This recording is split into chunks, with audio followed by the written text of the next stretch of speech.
And welcome back to SDS, or as we're calling it this week, FDF. Fuad does football. Welcome back, ladies and gentlemen.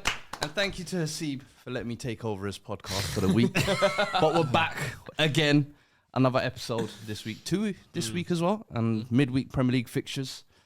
Big games this week as well. And obviously, if you were here for the watch along, go check that out. SDS, you know what I mean? Road to 300k. Make sure you're subscribed there as well.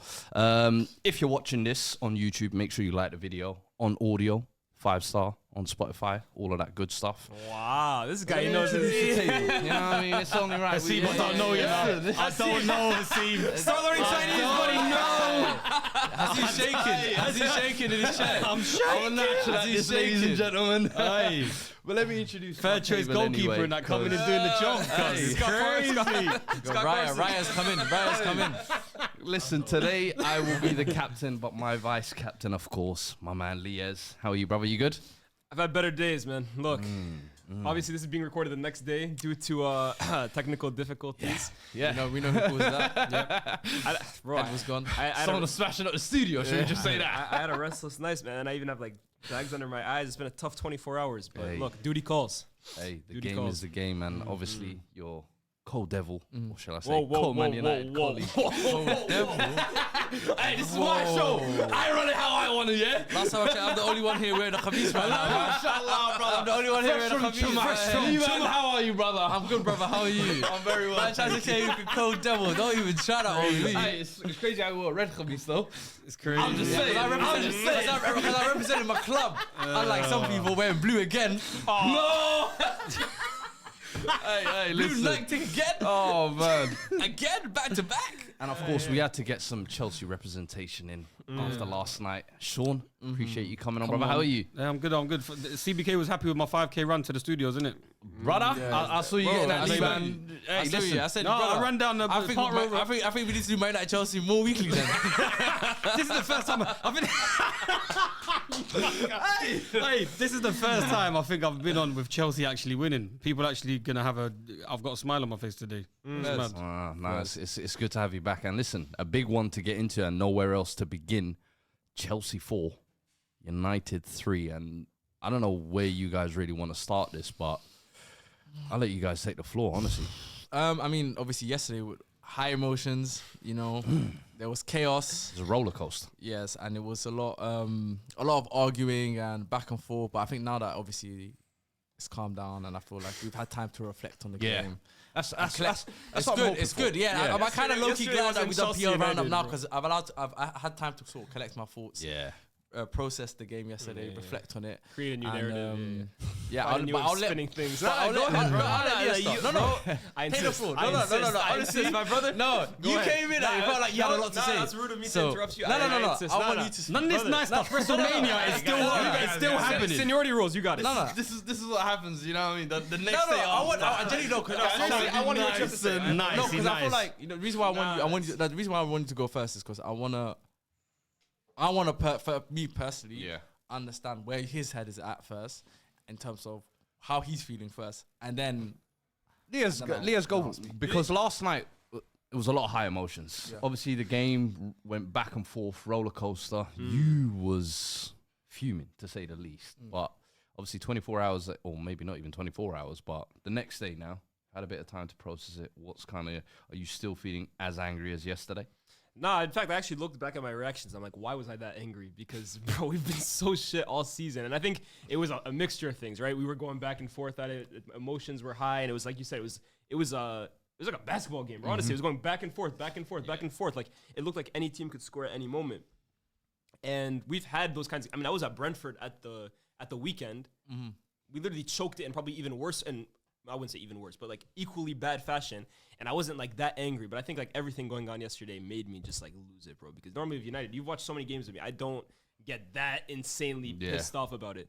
But reflecting on the game 12, 24 hours later, it's just more of the same from this group of players and from this manager. The theme of the season has been a leaky defense. Whether we're conceding or not, we're conceding loads of chances. And yesterday was no different. That now makes it 59 shots faced in a week. And the week's not even over. Yeah. Liverpool play us at the weekend too. So, hey, man, they might then make it 100, bro. There's a good chance they make it 100. I think there's a stat here as well that says Man United have faced 17.5 shots per game in the Premier League this season. Sheffield United are the only team in Europe's Big 5 divisions to face more of an average. And look, I mean, like, again, that is crazy. It's nuts. And in 2024, if you want to go even more specific, they faced the most in the league, period.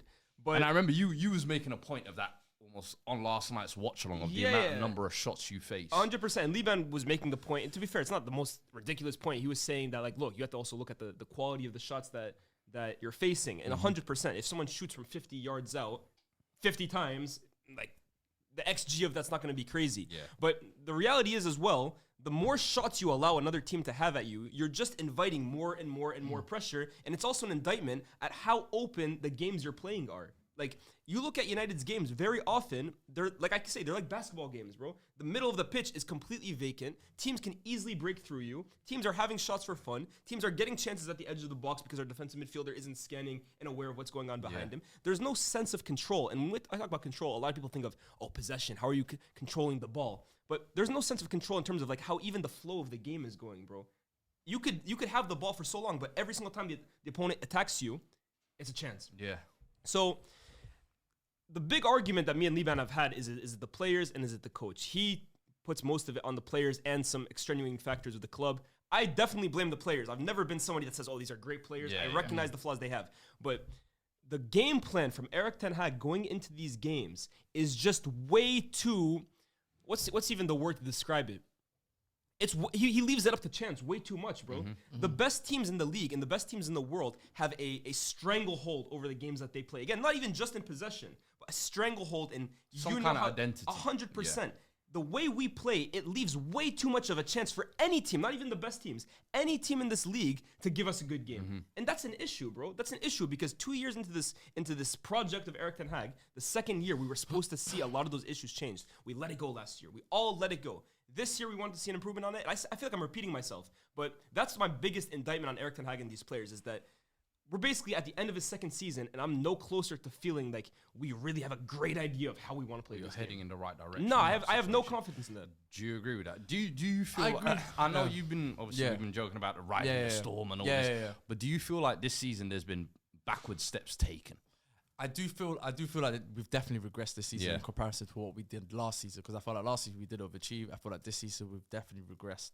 But and in terms of the game, you see, like, because normally I feel like United have these types of games where it's almost like high emotion, high roller coaster. There's no real structure to it, and you tend to get away with it. So when you almost will get to Chelsea as well with like come back in 3-2, in your head you're probably and even on the watch along you were kind of saying, "Yo, we kind of got this secured now." Because are you almost used to seeing United be able to pull out those types of results? Yeah, and I thought yesterday was one of those games. We were down 2-0 in the first 20 minutes. So I thought it was one of those games where, okay, once again, we've started slow, like we do also in the second half. We started slow, but again, credit to the team, they managed to get back into the game. I feel like that last 2-3 minutes where we literally capitulated at the end, that's more of a reflection on the players rather than the coach. I don't think that's the type of moment or game to put on the manager. That is completely down to the players. Yeah. That's a lack in concentration. That's a not reading the situation very well. Why in the 96th, 94th, 5th minute are you trying to go and grab a fourth goal rather than keep the ball? You know what I'm trying to say to you? Rashford and Bruno, they're trying to go forward with the ball. It's those little decision making,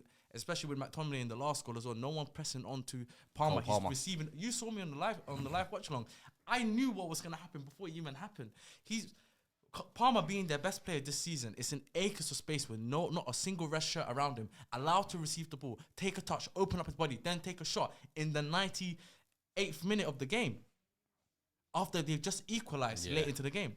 That is not on the manager for me. That's on the players. Yeah. And this is something that these players, that attitude, that sort of I don't even know what the term to even call it, but it's just what I'm being saying. Headlessness. It's headless. Like, it's just. Do you not think though it's weird because I feel like with United almost there's games when like against Liverpool you'll take the lead. Yeah. But even then United fans will be like, oh, that's dangerous. Because now we've taken the lead. It's almost like we've blown our load. Yeah. But it's like, and then there comes games like this when you get back into it, but you're still not able of holding that lead, if that makes sense. But that's my whole point, right? Like that surely has to come on a manager as well. And I agree. There's moments where you have to look at players and be like, "Look, just keep the ball, just keep calm for a moment and see the game out." But then I do think if you're seeing it again and again and again and again, and it's a recurring theme. Yeah, I mean, in terms of the way we capitulated yesterday, that's for me. Apart from Brentford last week, which to be fair, it was fair for that to happen because we didn't deserve. I don't think we even deserved the point in that game. Let's be real. Today, though, that game yesterday, last night, that's the first time I've seen them capitulate like that. I disagree, bro. In 2 minutes to go, injury time. Hold on, you're looking at the injury time factor of it, and fair enough. We haven't seen it in injury time as much. But in terms of United letting a lead slip within 2-3 minutes, and then even going behind, it's happened numerous times this season. It's happened in Copenhagen. It almost happened at Copenhagen at home, and we got lucky with the Onana penalty save, big save from him. It happened at Galatasaray away. It happened at Galatasaray at home as well too. We've had a lot of games, bro, and that's my whole point, right? There are games where we make the comeback, and like the basketball style of it benefits us. Liverpool, Aston Villa at home as well too. No doubt about it. But the issue of this style of play is that unless you really have the elite of the elite level players in every single position, the game is just going to be too up to chance so that any team can kind of have these comebacks, bro. That's my whole issue. But the thing is, okay, so you're saying that issue fundamentally comes down to the manager. Is that what you're saying? In terms of like this game plan with these kinds of players, it's a match made in hell in my opinion. Yeah, bro. but it's already the system, I'm not a fan of it. And then having these kinds of players as well trying to execute the system magnifies the flaws of the system even more. Yeah. But who's the captain? Who's your captain? Bruno Fernandes. Again, I'm going to show you something, because I feel like it's important to have context to these. Do you know there's a picture of the team with the Man United setup in the box where 5 people are pointing at Cole Palmer? No. This is why I mean. This is why I asked the captain of. That's why I asked the question. Who is captain? Yeah. Because in the midfield, where you lack control and where you feel like you don't lack, like there's a control in the game and the flow of the game. Normally, if you've got a midfield general in there, which is what most big clubs have had over the last 20 years, someone in there to be able to orchestrate and delegate where players' roles are, pull shirts. What you like? Yo, you go out to there, you go out to here.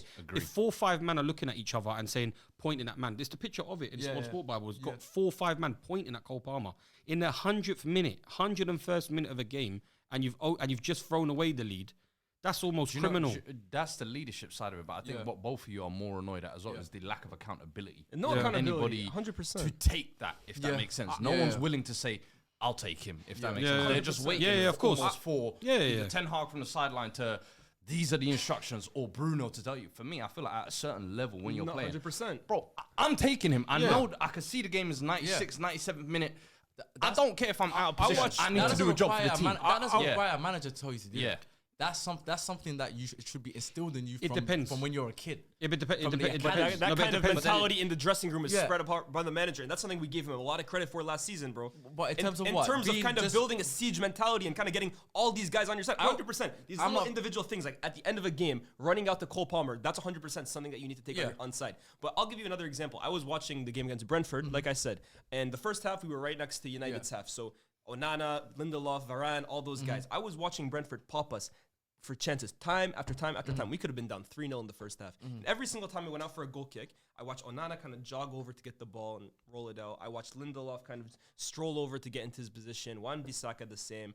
Varane kind of goes, Dalot kind of goes into midfield because he knows he wants to be inverted, but it's never going to get to him. Onana's just going to pop it out wide. And it's just kind of like players going through the motion. There's no real urgency. There's no real, like I saw us concede 5 chances in 5 minutes, and there was no, like you said, guy who said, what the hell is going on here, guys? Pick up the energy, get your heads up, and let's get back into this game. It's just kind of like, it's not that I don't think they're trying, because I think all of these guys are trying their best. I just don't think they're good enough. But in terms of like having like an anger and a kind of emotion in you that you want to dominate football games, it's completely lacking in this football team. It's complete. And you can even look at the captain, Bruno. People say that. He doesn't have it either, bro. He doesn't have it. No, but going back to that point you said about the attitude of the players with their head down and stuff. Which individuals in this team would you say are the ones that, no matter what how the game's going, their attitude is always 100%? It's Kobe, Garnacho, Dalot. Yeah. Maybe Bruno at times. Not for me. Bruno at times. I wouldn't say all the time. Bruno at times. I'd say those 3. That's it. Yeah. No, he's a goalkeeper. His head doesn't drop. So the rest of the it's mad. His hands might drop, but his head don't. Yeah. The rest of the players that you mentioned, like Varane, Lindelof, these players are and especially a lot of the players that people tend to have issues with at Man United are players that have been here before Ten Hag. Yeah. But They Liban, have players here's that- my biggest that issue. he's Those inherited. players last season, we didn't have an issue with any of them in terms of, and not in terms of technical, Okay. in terms of mentality. That was one of the biggest compliments we gave to the United team in Ten Hag in terms of, oh, now all of a sudden we have dogs, we have guys that are willing to go to war. Okay, Like, hold on. Because sometimes, just to almost throw Spurs in here a little bit, we did that a lot where when new managers came in, you always got Ben Davis, Eric Dyer, Harry Winks. These guys would play on like incredible form for about 8 months. New manager comes in and it's like, you know what? These guys ain't bad. Give Dyer the armband. Give him a new contract. But then the next season comes where you're expecting them to really take the ownership. They don't really kick on. Yeah. Is that what you feel like you've seen with some of these guys? No, Almost like what I you're saying. don't- They've been here before. Bro, we've had this. How many season- times are you going to give some of these? No, but How many look, chances are you 100%, gonna but give we're some of talking these about guys like Varane. We're talking about guys even like Casemiro. I understand the guys like Lindelof, 100%. Yeah. I honestly don't think I understand what you're saying, but I think it's more so a case of these guys are lost in the system. That's really what I Yeah. believe. Again, I don't even think Are they it's an- lost in the there's a system, or are they huge just degree not to good that. enough for the system? but- Because I feel like maybe any bo- system, but both, 100%. No, they can coexist. Two things can 100%. coexist, but I feel like any system or structure or style of play requires to have quality players. At what point do we say maybe our players are just not of quality? They're not quality, but we all know that. We all know that. No, but you mentioned last season, right? And you said that he managed to get something out of those same group of players last season. But Yeah. compare it to this season, we've got record number of injuries. That's a fact in this season. That's yeah? not a fact, by the way. We do not have a record Okay, amount. whether I think it's record- Newcastle have more whether it's injuries than record- us this okay, season. whether it's record or not, we've got. We have a almost, lot I of think it's injuries. 60 Yeah. injuries. We have a lot of We've injuries. had 60 injuries this season. 60. Go ahead. That is a ridiculous amount of injuries. Yeah. At one point in the season, we had 12 players, first team players out. Yeah. What would you say is our strongest back four? 12 first team players. 12 first teams out at the same time for How's that 2 make months sense? straight. 12 that's it. I said first team players, like either they're on the bench or whatever. So on the squad first players. lineup. But that's no. But you know what I mean. I was like, no, because 12 first team players isn't like they're I on know what you're the saying. I get what you're they're on the squad. Yeah, Yeah, exactly. But what would you say is our strongest back four? I would say Dallo. This is what we said last night. I'd say Luke Shaw left Yep. back, Yeah. and then it's tough to say the center backs But because who I think would- they're all flawed. But I would say when everyone is fit, it's probably Lissandro with probably Varane. I'd say Varane, that. right? That's what we said last night. That combination has only happened 3 times this season. Yeah. But hold on, that's fine. No, I'm saying, 100%. no, but you know what I'm saying? 'Cause But- you but hold the on, thing- yeah. I agree with what you're saying in terms Yeah. of the record injuries, but is that not where it's up to a manager to tweak it. find those gaps, to tweak it? Because, okay, you know you got a tune out of them last year. You know you've got players missing this year. Do you not tweak the system a little bit? Because I remember, for example, when Liverpool fans will remember this, when they had all their injuries and Klopp was playing that high line still and they were getting bopped by Burnley, by Villa, and everyone's like, yo, what are you doing? You're leaving Nat Williams and Nico Williams, and Phillips to hung out to dry playing in this high line system. Tweak the system. And he did in the end. And But he he had actually players recovered it in but those he had last 10 players, games of the season. and he also had players come back in that last. Nat I remember that Phillips, because but Nat they Phillips beat us. and They Nico beat Williams us were in still that- prominent in Both their of them- sides. both I'm of saying them played, bro. A lot of their players came back. point- I think the Van point- Dijk. No, came Van back. Dijk never came back. The point I'm Go making on. though is you still had to tweak your tactics depending on the Of situation course. there. And Do you feel like Ten Hag has done enough this season? I feel like- with all those injuries, as you mentioned, 60, you know you're going to be missing Lisandro for a large chunk. You know Varane's got his concussion issues. But it's you know okay, Casemiro's it's going to easy- miss it's easier whatever to period tweak, of time. It's easier to tweak it when you have the right personnel to tweak it for. Yeah. Because you're looking at not just the back fours that's injured, we also had the midfielders injured as well. The same combination of midfield that we were talking about last season as well. Eriksen, Casemiro, Bruno. This year obviously he's got Kobe, who Kobe only came in December because he forced into that, he was low-key. he was low-key forced, and he was also injured. So one of our bright stars was also not even available for half the season. You then have the new signing Mount that was injured. Yeah, you've got when we had both left backs injured. The left back that we brought in, he also got injured. It's just there's so many. You can only do with what you got. At the end of the day, even I genuinely believe that even if he was to tweak it, we will still lose games. I don't think we will still lose points because of the fact that these group of players are just not good enough. Just to finish off on that, some of these players have been here for years, bro. Yeah. At what point do we turn around and say it's the players? Because Ragnick was here. Ragnick said exactly what was going to happen, and it's transpired. He said that this is not going to be fixed by a manager just coming in. It's not going to be fixed by one man. Yeah. He said that this whole club needs to be ripped apart and started over Reset. from top to bottom of the club. He said that when he was here. Do you think it would have been different had he made tactical tweaks this season? Or do you think it still would have been just as bad? During throughout the season, 100%, bro, 100%. This game plan that we're going in, despite having the same group of players. This is why I keep going back to Liban with, because he uses the word a lot. You're expecting miracles from Ten Hag. I'm not expecting Ten Hag to win the league, even top 4, right? Like, I don't think United are a great team. Like, but that's what he's being jobbed on. Right now, the fact that he's outside of the top 4 is what he's being... It's not even about... Bro, because this whole 6th place even... Like, I want to say this as clearly as I can. This is the luckiest season from United in years. We're actually lucky to be in 6th place. This whole, are we even contesting for top 4? It's a facade, bro. If you actually look at how good teams have been this season, we should be nowhere near that. So when you're asking miracles from Ten Hag, I would actually like to look like a team that even looks like they should be in 6th place, bro. The fact we're in 6th place for me, that's a miracle. The fact we're in 6th place, that might be a miracle from Ten Hag, bro. Because we play like one of the worst teams in the league. We are, in my opinion, one of the worst coached teams in the Premier League. I don't disagree with that though. What you're saying, I don't disagree with. But I'm saying, what are the reasons for why we play so bad? You're telling me that we're playing bad, which I agree with. When we're playing poorly, but I've told you what I think are the reasons so many times. But you're saying so you're going it down to.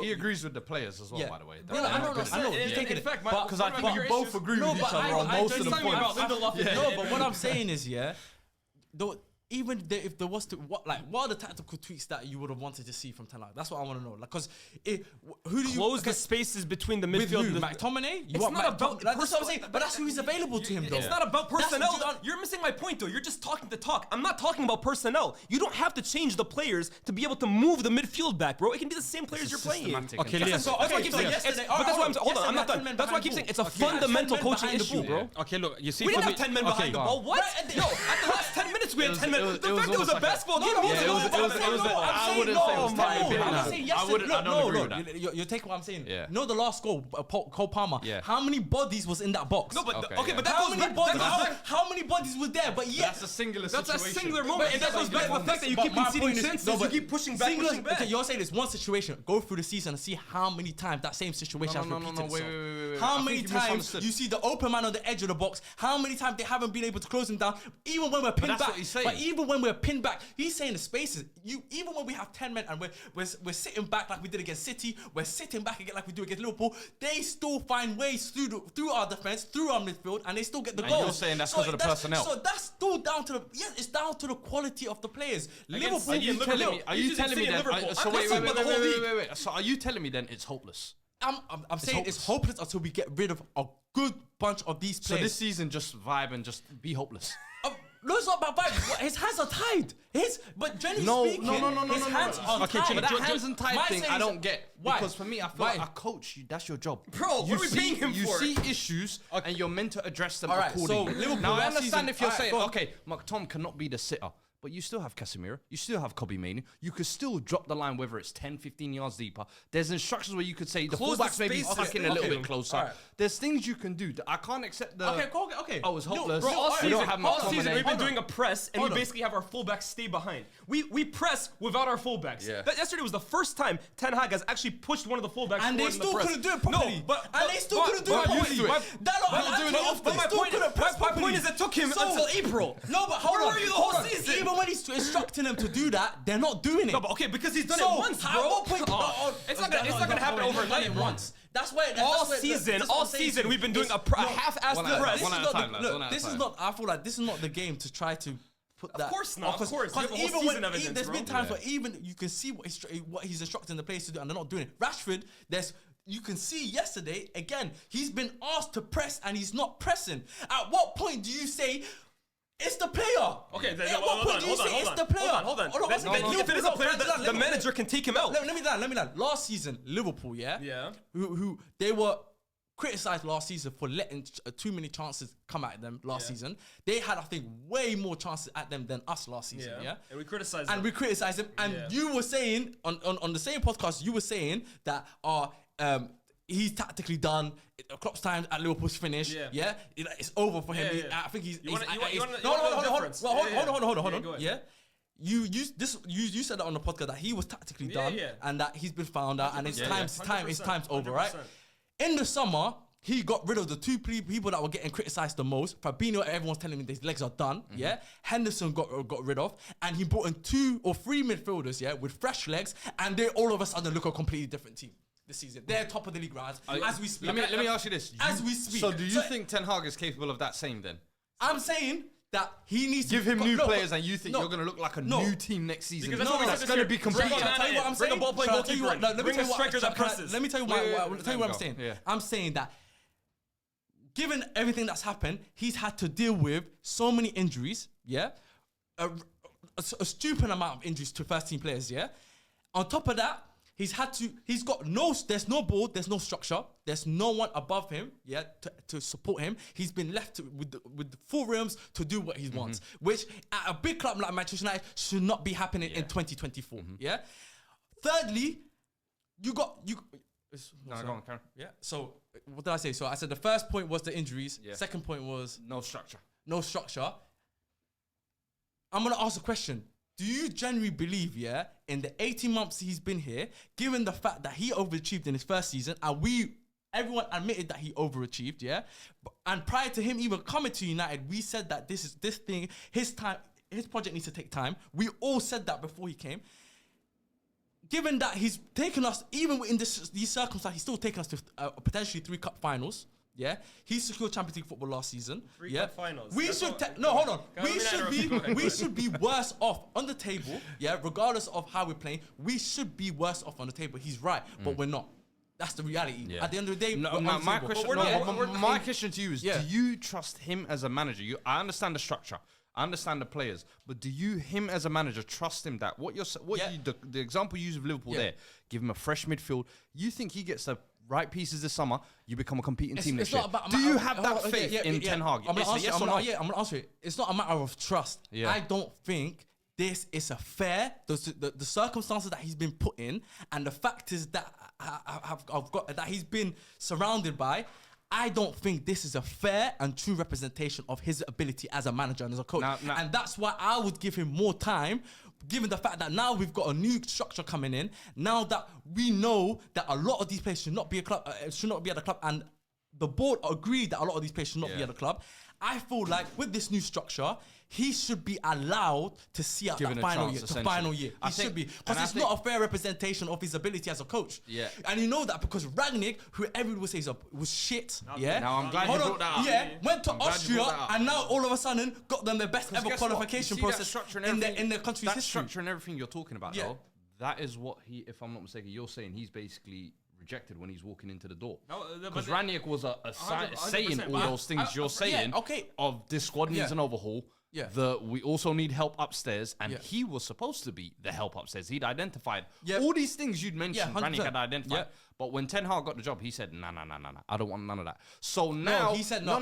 He wanted it all on himself. No. Am I right in saying that? Ten Hag wanted to run the ship himself. You have to put context. But now, but it's you have to put context. You live by the gun, you die by the gun. No, but you have to put context to that because Rangnick had fell out with the board and the owners because of the things that he was saying in the press, because he was keeping it 100. Yeah, he was spitting some real truth in that press, and they didn't like that. And he got them the wrong way. Even if he brings him along. No. I'm sorry. No, but but could you also understand that a manager coming into a new club with his own people, would you at least comprehend the fact that he would want to start fresh and not have any of that bad tension or whatever it is that's going on previously with the previous person? So you're saying basically ignore everything that you're being told. Rangnick was the bad thing. Ignore it. I'm saying what Rangnick said. There's truth to what Rangnick said. Right?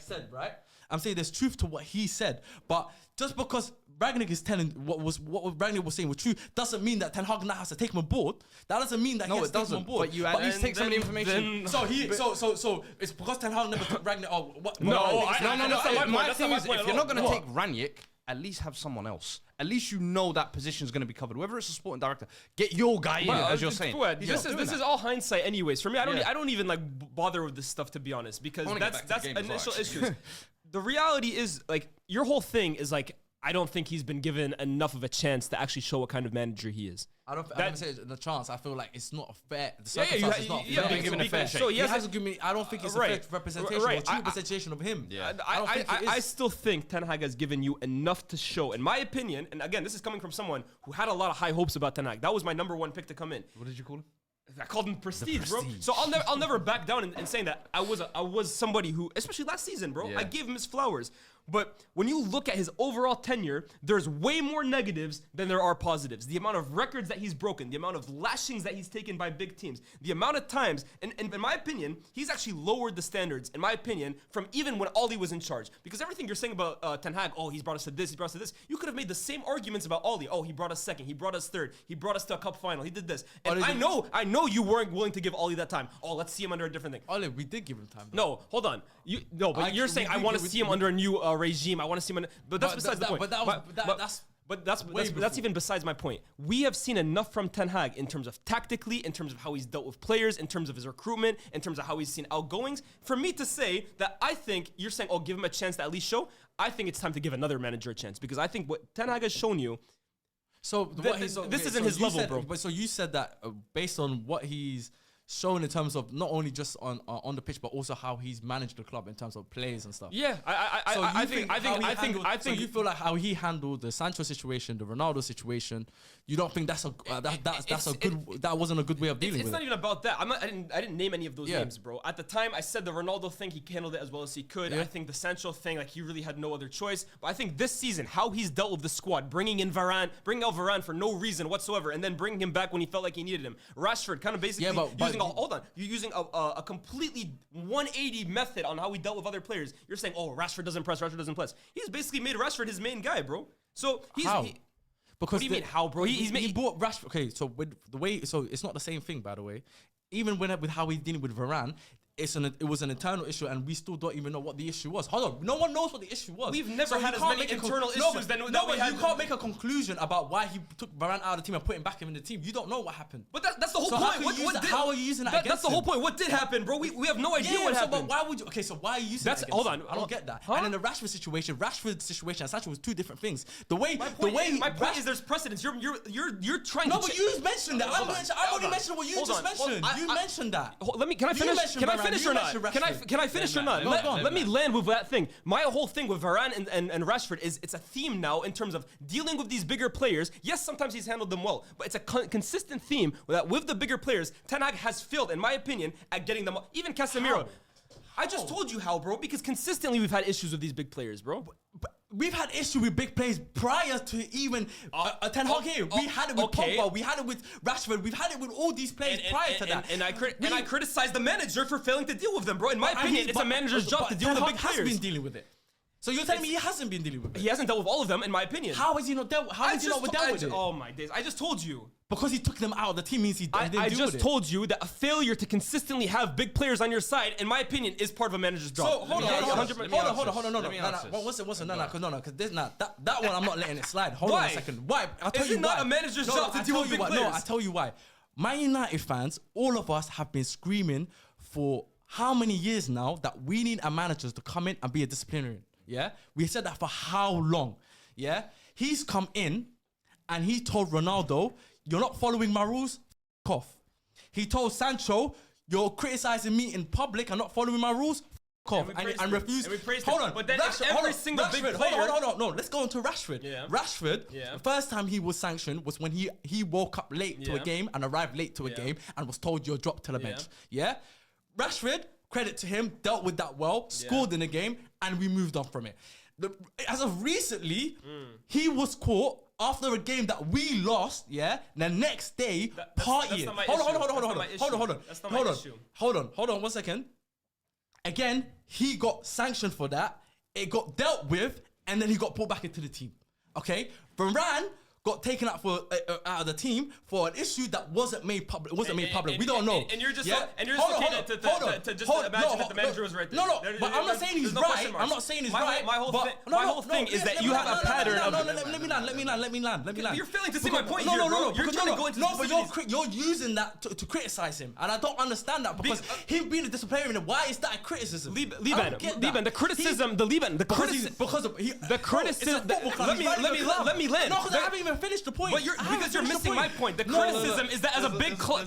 There's a lot of connection here. My criticism. So what's your initial point? My criticism is that for me, I look at every single big club. A manager has to be able to have the big players in check. Period. For me, there's been too many issues throughout Ten Hag's tenure with the biggest players. I haven't. How? Whether it's handled correctly or not, you're saying the fact that there's issues. No, but Fuad, it's a squad. It's been 18. First of all, 18 months, and it's a squad that he inherited that have a history of having issues and egos.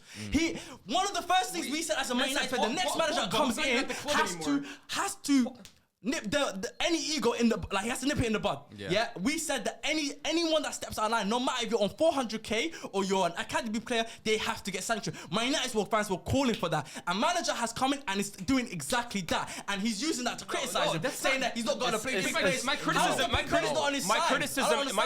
is more that big players are the ones that are taking the piss. Liban, They're the ones that take the piss the most. Liban, if he was such a great, you're missing the point. If he was such a great disciplinarian, if he really had his squad in trouble, we wouldn't be having the biggest problems. We brought him in to eliminate those things from even happening. The fact that they keep happening over and over during this thing, that's because it's the same group of players. Of course they're gonna happen. You brought up Pogba, who hasn't played a single minute under Ten Hag, bro. Varane, Sancho, Ronaldo. Varane, who's never had an issue in his whole career, bro. It doesn't matter. Rashford, who before Ten Hag, did we ever bring up Rashford? No, you never. Listen, at the end of the day, you don't know what that situation was. Sancho, did we ever have a problem with him at Dortmund before? No, but you know what Sancho done. No. But you're clinging on to the disciplinarian thing, and I think that's just a small byproduct. No, he's saying it. Why are there so many happening? He's saying I'm not even trying to make this the whole thing. I didn't do one thing. I'm not hearing that one. Honestly, I'm not hearing it because he's saying that it never happened. It seems like, bro, you can't take any Ten Hag criticism right now. No. You're defending him by any will necessary. People are just using anything and anything to criticize. And you have a reply for everything. He said Sancho didn't have a problem at Dortmund. Bro, Sancho's been known for having a record of sleeping late and that's not what the issue was. No, you said that's not what the issue was.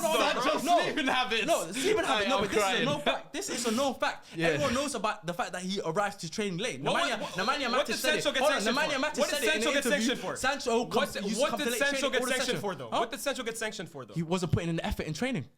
He got sanctioned because he was being left out of the team for the first few weeks. The manager basically said that he's not playing well. He came out and defended himself, and then basically he kicked him out of the team. You think that's right? I'll tell you this. I'm not even gonna say it on camera. I actually know what happened. I'm not gonna be the one to out everything. I actually know what happened, bro. It's not as simple. Let me not even get into it. Hold on. I actually know what happened. Regardless of what you know.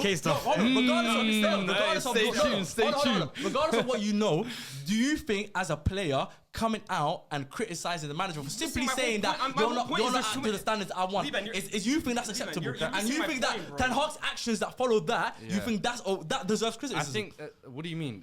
No. The actions he took, I feel like Ten Hag has done the right thing a lot of the time. But I don't think he's saying that's the crux of the issue. That's not the crux, bro. So do you know what I mean? Okay, what is the crux of the issue? All I'm saying is that there's too many patterns throughout his 18 months where every single time there's a big player that's having an issue. And you keep saying, it's a habit at United. Even the manager's job is to make sure that doesn't happen, bro. Even if he's handled them correctly, it's the fact that there's issues always coming up. Then you add on top of the tactical things. Then you add on top of the lack of structure. But what I'm saying is it's the characters that are being called as questions. Are questionable characters. Yeah. Sancho, you're saying what you know. There's things that I know about him in the England camp. So I know. Everybody knows something, man. Everybody knows something. Everyone knows something. I'm leaving here with something. You can't come on here and tell me that what the actions that he's taking. You're missing my whole point. Your whole point. Listen to this, right? Listen to this. You keep saying, United has a history of these players or whatever. These are new players, right? Ronaldo was a new player that came in. Sancho was a new player that came in. The players you're naming before, Lingard, Pogba, they weren't at the club anymore. So what you're trying to say is there's a culture at Man United of player power. What I'm trying to tell you, and what I've been trying to say, is that it's a manager's job to reinstate a new culture. That there shouldn't be. Is he not trying to do that though? But clearly not. If there's still issues with new players that came in, bro. That's not gonna go away like that, though. Especially when it's the same group of players. That's the point I'm trying to make, though. If it's the same group of players, we're not gonna. It don't make sense, though. It's the same group of players, though. It's not the players that he brought in. If your argument would make so much more sense to me if it was players that he brought in and a big name players. For example, if he started having issues with Mount, or if he started having issues with Onana, who knows who's next? Or Hoyen, who knows who's next? Then your point will make sense because those are players that he brought in. Why are you creating issues with these players? But the players that he's having issues with are players that he inherited, who were questioned prior to him coming. So how are you using that against him? Because he's having issues with them, of course, and he's addressing them and he's dealing with them. It don't make sense to me. Well, listen, let us know in the comments where you stand on the side of the civil war. Is it with the, I don't know, what side do you don't want to take? But let us know in the comments anyway. We could go on for all day. No, but in terms of Ten Hag, you clearly stand on different sides. I love it. It's good. It's good entertainment for me. I'm sure it's good entertainment for everyone else. But let us know where you stand. Let's move on to the other side of the game as well. Chelsea, I want to talk about. And Sean, exactly why we've got you here. Talk to me, bro, because you started the game pretty well. 2 goals in 70 minutes. You must have been thinking, what's going on here, bruv? Yeah. Talk to me. Because that was that was the definition of an up and down game, I felt like, for Chelsea fans. But obviously, let us know from your perspective. How did that go? Well, everyone seems to know that we seem to kind of raise it and up the levels against big sides. And obviously against the United side that obviously these lot have said for the last 45 minutes, it's dismantled in midfield. So the open spaces and stuff like that of where we thrive on, getting up the pitch with some of the players that we have, we took advantage of. But the game in itself, we allowed to get out of control because even like I said, when we took the lead and went up 2-0, the game was way too open, way too fast, way too end-to-end. Lias likes to call it like luck. The game is a game of luck then if you're given so many chances to each side. So you're always allowing some opportunities for people to get back into the game. Obviously, we made a mistake, another mistake where we given it like an inch to a team to come back into the game. Caicedo and Badiashile, obviously a miscommunication. Like Caicedo's been told to give him the ball, set the ball, pass it a bit wider than usual. He's not really set. Boom, gives them the chance. 2-1. It's what is it now? 20 goals, 8 games in our last Premier League games. Yeah, Jesus, 20. So just the same way that you lot have faced 59 shots in 2 games, and the consistent theme that you lot concede the same amount of shots, we also concede way too many chances. Yeah. So the game was built to be end-to-end, and the game was built to be goal-scoring galore. What's going through your head, though, when you take that 2-0 lead and then you see 1? I thought it was comfy, 3. Yeah, it was mad. My head was a bit... do you know what the thing is? It's battle in the middle. I'm trying to get into the mind of Yeah, Sean. but like the thing is like when there's nothing to play for, it's like enjoyment. So when like it's get back. Because we got dominated at United. I feel like we should have lost by a bigger margin at United. So for the fact that we were in control and that we were in the first 20 minutes, I'm thinking, we could get 3 or 4 here early, like before they score back. Let's try get this third. Because every Chelsea fan, how can a Chelsea fan of today say to themselves 2-0, I'm still not safe. Yeah. I'm not safe. Every Chelsea fan feels they're not safe. But we just seem to find ways to concede goals. And that's the common theme between, I think, both clubs. On play, this is why I wanted to run here, because when he said, I heard him on playback. Does he know where he's talking? Does he know where he is in the league? Brother, we win that game in hand. You playing Liverpool next, man. We're 2 points behind you.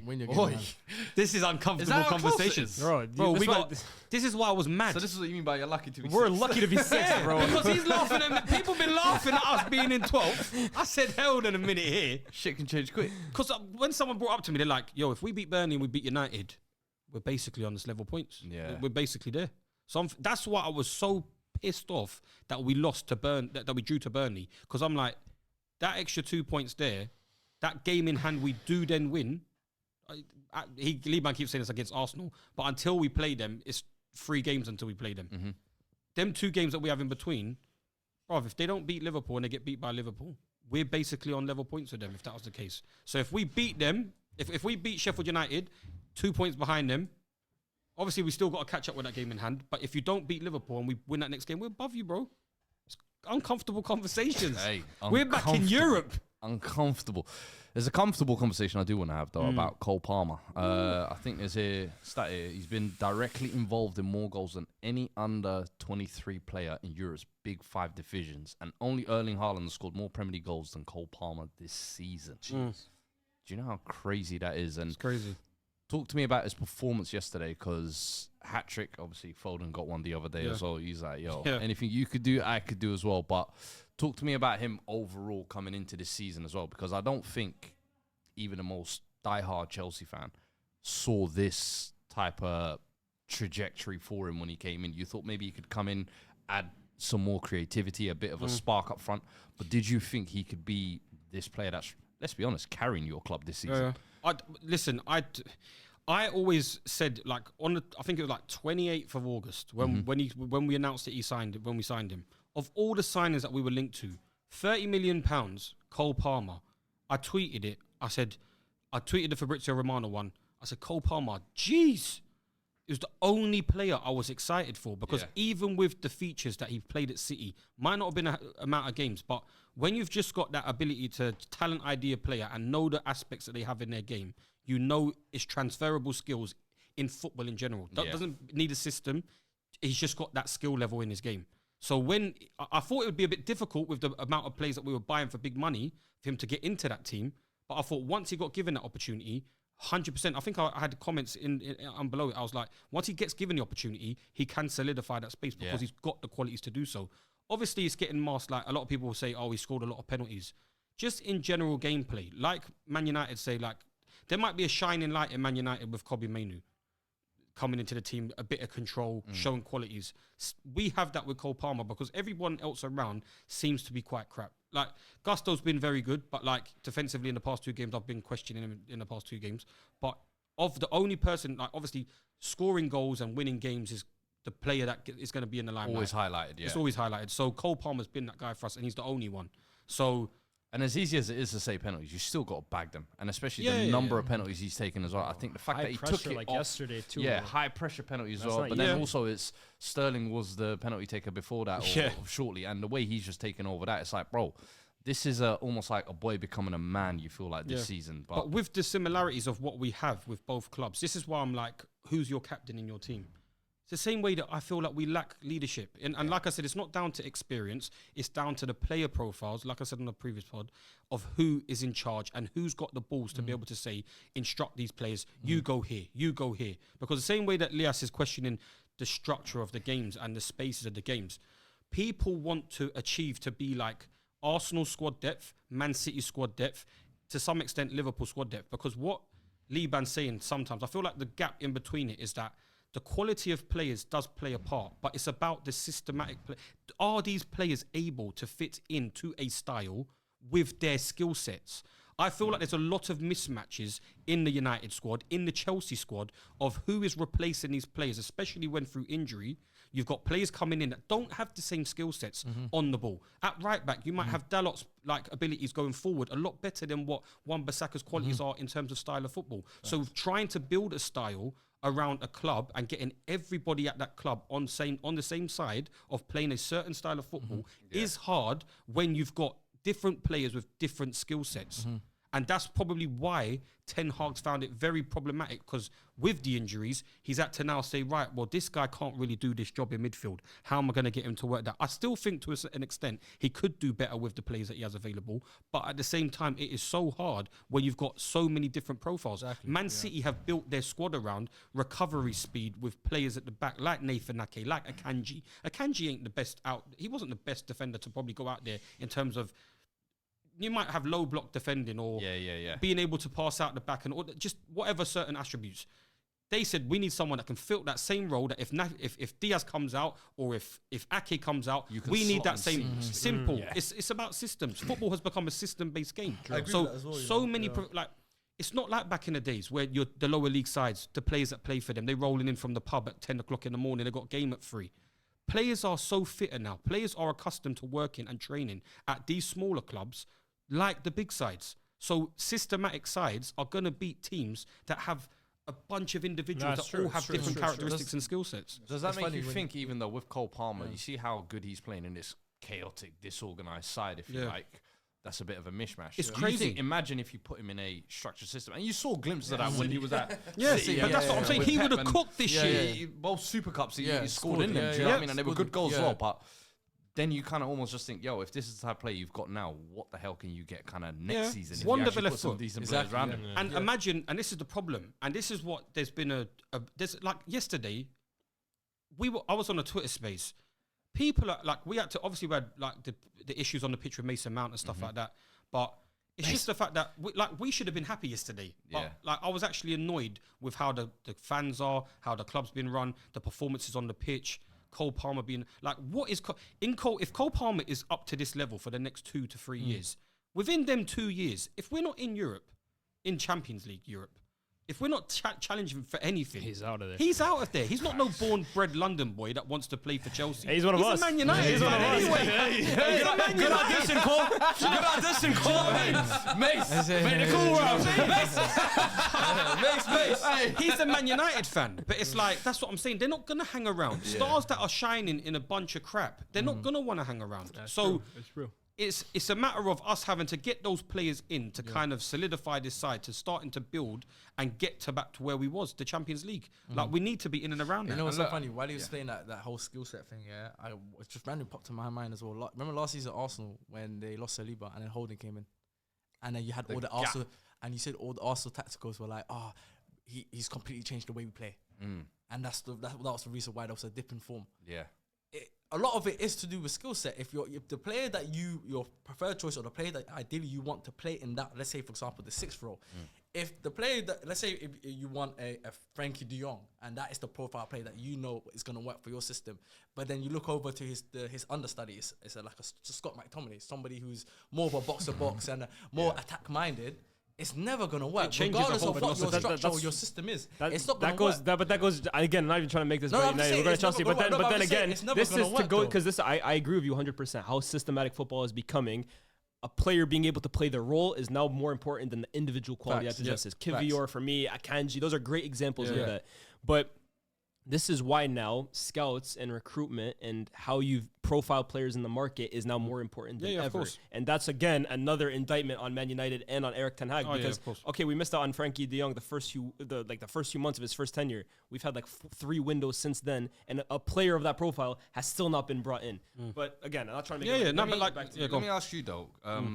Because you were talking about getting closer to United there, and I'm thinking that's 6th place. And I'm looking at your fixtures in towards the run. You've got Sheffield, Everton, Brighton, who you've beaten in the cup, Chelsea, beat Villa in the cup, smashed them in the Villa cup, in the cup as Villa well. Park. You've got Chelsea, West Ham, Forest, and Bournemouth. All games that on paper. But we'll probably beat Arsenal. I was going to say the same thing. That fixture list for anybody else would be nice, but Arsenal's not the problem here. It's Bournemouth that's the problem for these guys. It's not Arsenal. And especially now you're in a cup final. Is there a way that this season... Cup semi. Cup semi, sorry. Cup semi. You've got City to play, isn't it? Yeah. But it could be potentially 2 cup finals and then a strong end to the season. And it's not looking as disastrous as it has been kind of all year, whereas kind of United, maybe things have been disastrous. But because you've been in 6th place, you've been kind of getting away with it a little bit. Do you think there's maybe a chance you kind of sneak that 6th spot or kind of make a bit of a recovery towards the end? Yeah. Because you're seeing players like Mudryk, Nico Jackson yesterday. That was probably a game more suited to them, that open and kind of end-to-end. But Enzo as well, I feel like you saw a better performance from him. Conor Gallagher. There's players there that I feel like over the season have gradually gotten a little bit better. Gusto's another one that's come out of nowhere. Maybe not the defense per se, but what do you think? The thing is like, I don't even think it's not enough for me. Certain of these players' performances, like I said, I'm only mentioning Cole Palmer and Gusto. I said it a couple of weeks back. Only them 2 players. Everybody else, I don't feel like they're progressing. Like Enzo's been here for so long.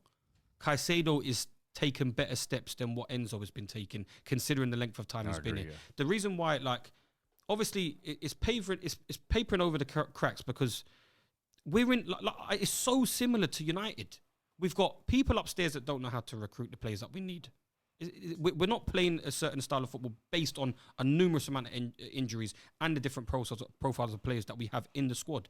So it's hard, but like, I feel like we can push for the 6th. We're not consistent. We're genuinely not consistent. Where do you reckon you finish then? Probably 7th. Yeah. But it is potential for 6th. Do you know what I'm saying? But it's like, I'm not happy. I'm not happy with the club. Because going aside from that, it's like even yesterday, like you got to have the fans on board as well. But then I just feel like the culture of the fans is mad because like I was having rants with them last night. I'm like, how have you let Mason Mount come back to the team, back to the club? 90% of the fan base was booing him. I would have never thought that. I thought maybe. What did you make of that? I thought maybe about 70. I thought maybe about the 20 fans that are in the Matthew Harding lower. Yeah. That stand around a couple group of people. They might sing Mason Mount's song about him being a whatever. The fact that all the crowd was booing Mason Mount when he got touches on the ball, no one booed Frank. No one booed Matic. No one booed Mata. These ain't homegrown players. Do you think a part of it, though, is he was a homegrown player who wanted to leave? he didn't want to leave. But that's the Yeah, but that's See, the where thing I is- think Ten Hag has kind of done him dirty. Ten Hag has done him Ten Hag dirty. did, Ten Hag yeah. has done him dirty, and the fact that it's like people who know, innit? But I don't blame people in the press for believing the stuff that comes out because of what has been said. The Ten Hag statement. That's probably why a lot of people like Rory, Judas. The geezer in the corner with the Judas 19 shirt. I saw that, the yellow one. Yeah. That's shameful. This is why I said. Do you know that there was It's Luis Figo or something like That's usually like you said. But like the entitlement, I feel like the entitlement and the selfishness. It's embarrassing from these Chelsea fans. We have never we've won one Champions League prior to Mount. It's the best achievement Chelsea's ever had. He gave us a Champions League. Whether he came from the academy. He's never said a bad word about things. When we used to go home and away, he was the only fan sometimes when we were getting battered in our last year to come over to the away fans when everybody went inside to be able to say hello to the fans, thank you, sorry about the performance today, and go back inside. Never once publicly came out when he went to Man United and said anything bad about Chelsea. Nothing. To this day, he hasn't said nothing. The thing is, bro, one thing you have to understand, and I've started to realize this more and more, is that context doesn't matter no more. He plays for Manchester United. And that's all they see. Yeah, but it's about the news articles and the people that are saying these things. They don't care how you left. Rory's a massive influence in football. This calls him Judas. 100%. So a lot of fans are going to listen to it. This is the problem, Sean, right? Like, I think this is, and I was saying this last season as well, too. This is where the gap between social media presence and the stadium presence starts to mesh into one. And I think a lot of people, for the longest time, have believed that they're completely separate. Oh, what people online think, it's not really what's that. You're right. But when you have... You're talking about Mason Mount is the only one going to the fans and applauding or whatever. For the match-going fans, they like that. But for the people online who don't like Mason Mount, they're thinking, oh, he's just doing it to win over the fan support. They were calling him, Lampard's son for the longest time. He basically tries hiding his bad performances by sucking up to the match-going fans. Yeah, but that's my point. People online are thinking, oh, that's just what we think. And the match-going fans, they can't see it. But then eventually, the online presence, the online voice, there's millions of Chelsea fans online. There's only, 40,000 people in the ground. The online voice starts to become louder than the match-going fans. And all of a sudden, they start meshing into one. Yeah. So like you said, Rory Jennings on Twitter calling calling him a Judas, that's being seen by thousands, millions of people. How many of them are going to the ground? No, but it's like it's called the loud 25%. No, there you go. Thank you. It's called the loud 25%. If there's 90% of the people in the fan base, 90% of the match-going fans at the stadium that day, there's people that are in front of our season tickets, Cypriot guys, in their late 50s. These are people that should have the values of knowing that we haven't really been here like we haven't seen the better days like that. So when we do get the better days, be grateful for it. And he's not said nothing bad, but yet we never booed these other players. So don't boo him. Tuchel came in, Frank Lampard's son, put him on the bench first game of the season to try and prove a point. Realised how shit we were, brought him in and said, I can't drop this geezer. Got him the Champions League. Got us the Wolves free kick. Got us the Wolves free kick that put us into the Champions League for us to go on that run and perform in that with Kante towards every single game, near enough, and towards the end of that Champions League campaign. Got the assist in the final. Never said a bad word, yet you boo him. These Chelsea fans are entitled, and sometimes I feel like we deserve to lose. I don't want to get relegated. Relegate them fans. I don't want to get, but I don't know how both can work, but they deserve to be like, look at yourself. Look at yourself. A subsection of your base, and you're like, get them man out of here. And I don't even want to go to, me and my brother, we have the same exact views on it. We don't want to go to the games because I can't stand around these people. They're not going to stand beside us when we go into fighting battles against these other teams. They're not even fighting their own battles and have their own pride and back their own players at their own club. Enzo playing up to Enzo has to get the fans on his side because he's been fucking shit the whole year. So now he has to say, right, let me square up to Mount, push him and stuff like that. He was playing with him. Mount probably brought him into the squad and showed him the team and said to him, like, these are all our players, showed him around the club. He was there when he was there. So for him to try and push him to try and act like that, I'm saying that's just embarrassing. You ain't winning no brownie points. You ain't winning no brownie points with me. You might, you've won it with these other guys. That's what I'm saying. And then it reverberates back onto the stadium. Listen, eventful game. I feel like we've been going on for almost an hour, so I feel like it's time we move on. But eventful game, I think, what is it? Interesting stat about Garnacho as well. It says he's the youngest teenager. Alexander Garnacho has now scored more Premier League goals than any other teenager so far this season, which I'm always a little bit surprised by because you always hear about all these teenage breakthrough, but then Evan Ferguson's been injured. But that's the thing of Garnacho, right? Like, because he's basically been given so much responsibility this year. I mean, this was the 30th straight game that he's played for Man United. I know you were saying, oh, it's like that, but for a 19-year-old who no one really kind of gave him that responsibility, like this is supposed to be Rashford's team, Bruno's team. He's had to age quickly, bro. Yeah. Like he's had to view himself as a senior player, as that guy that United they give him the ball when United wants something to happen. That shouldn't be the responsibility of a 19-year-old. So I think you have to credit that to the manager though. Because he managed, and I'll tell you why. No, but you have to. But you have to, though. But you have to. Land the minerals. Credit that to the manager as well, because even last season, coming to the beginning of this year, he made him an impact, like a sub.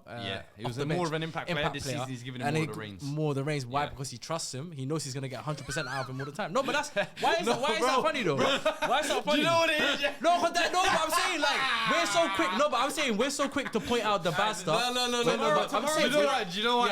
I'm telling you why. Tomorrow's gonna rain. Levan is going to say we have to credit Eric Ten Hag. So you're not going to give him credit to that. So he doesn't get credit for that. He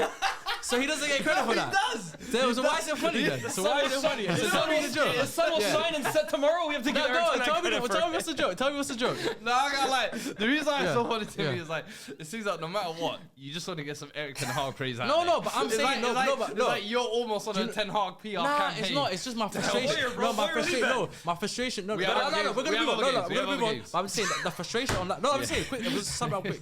The frustration is that people are quick to highlight all the negative, all the pointless stuff. Give him the good stuff. They don't want to give him credit for that. Who's responsible for that? Kobe Manu. There you go. Now you can move on. I hear it. We move on. Next game we're going to move on to is Arsenal. No! Liverpool 3, Sheffield United 1. I like the agenda here. I like it. Always used to take it off 40 minutes. You get your 10 minutes 5 minutes today. 3 minutes if they're lucky. Sharky turns on the pianos in his head. He's like, look guys, this is going to mean so much more if Pep is in the league. He rehearses it as well. We'll get to you when we get to you. But let's speak about Liverpool. 3-1.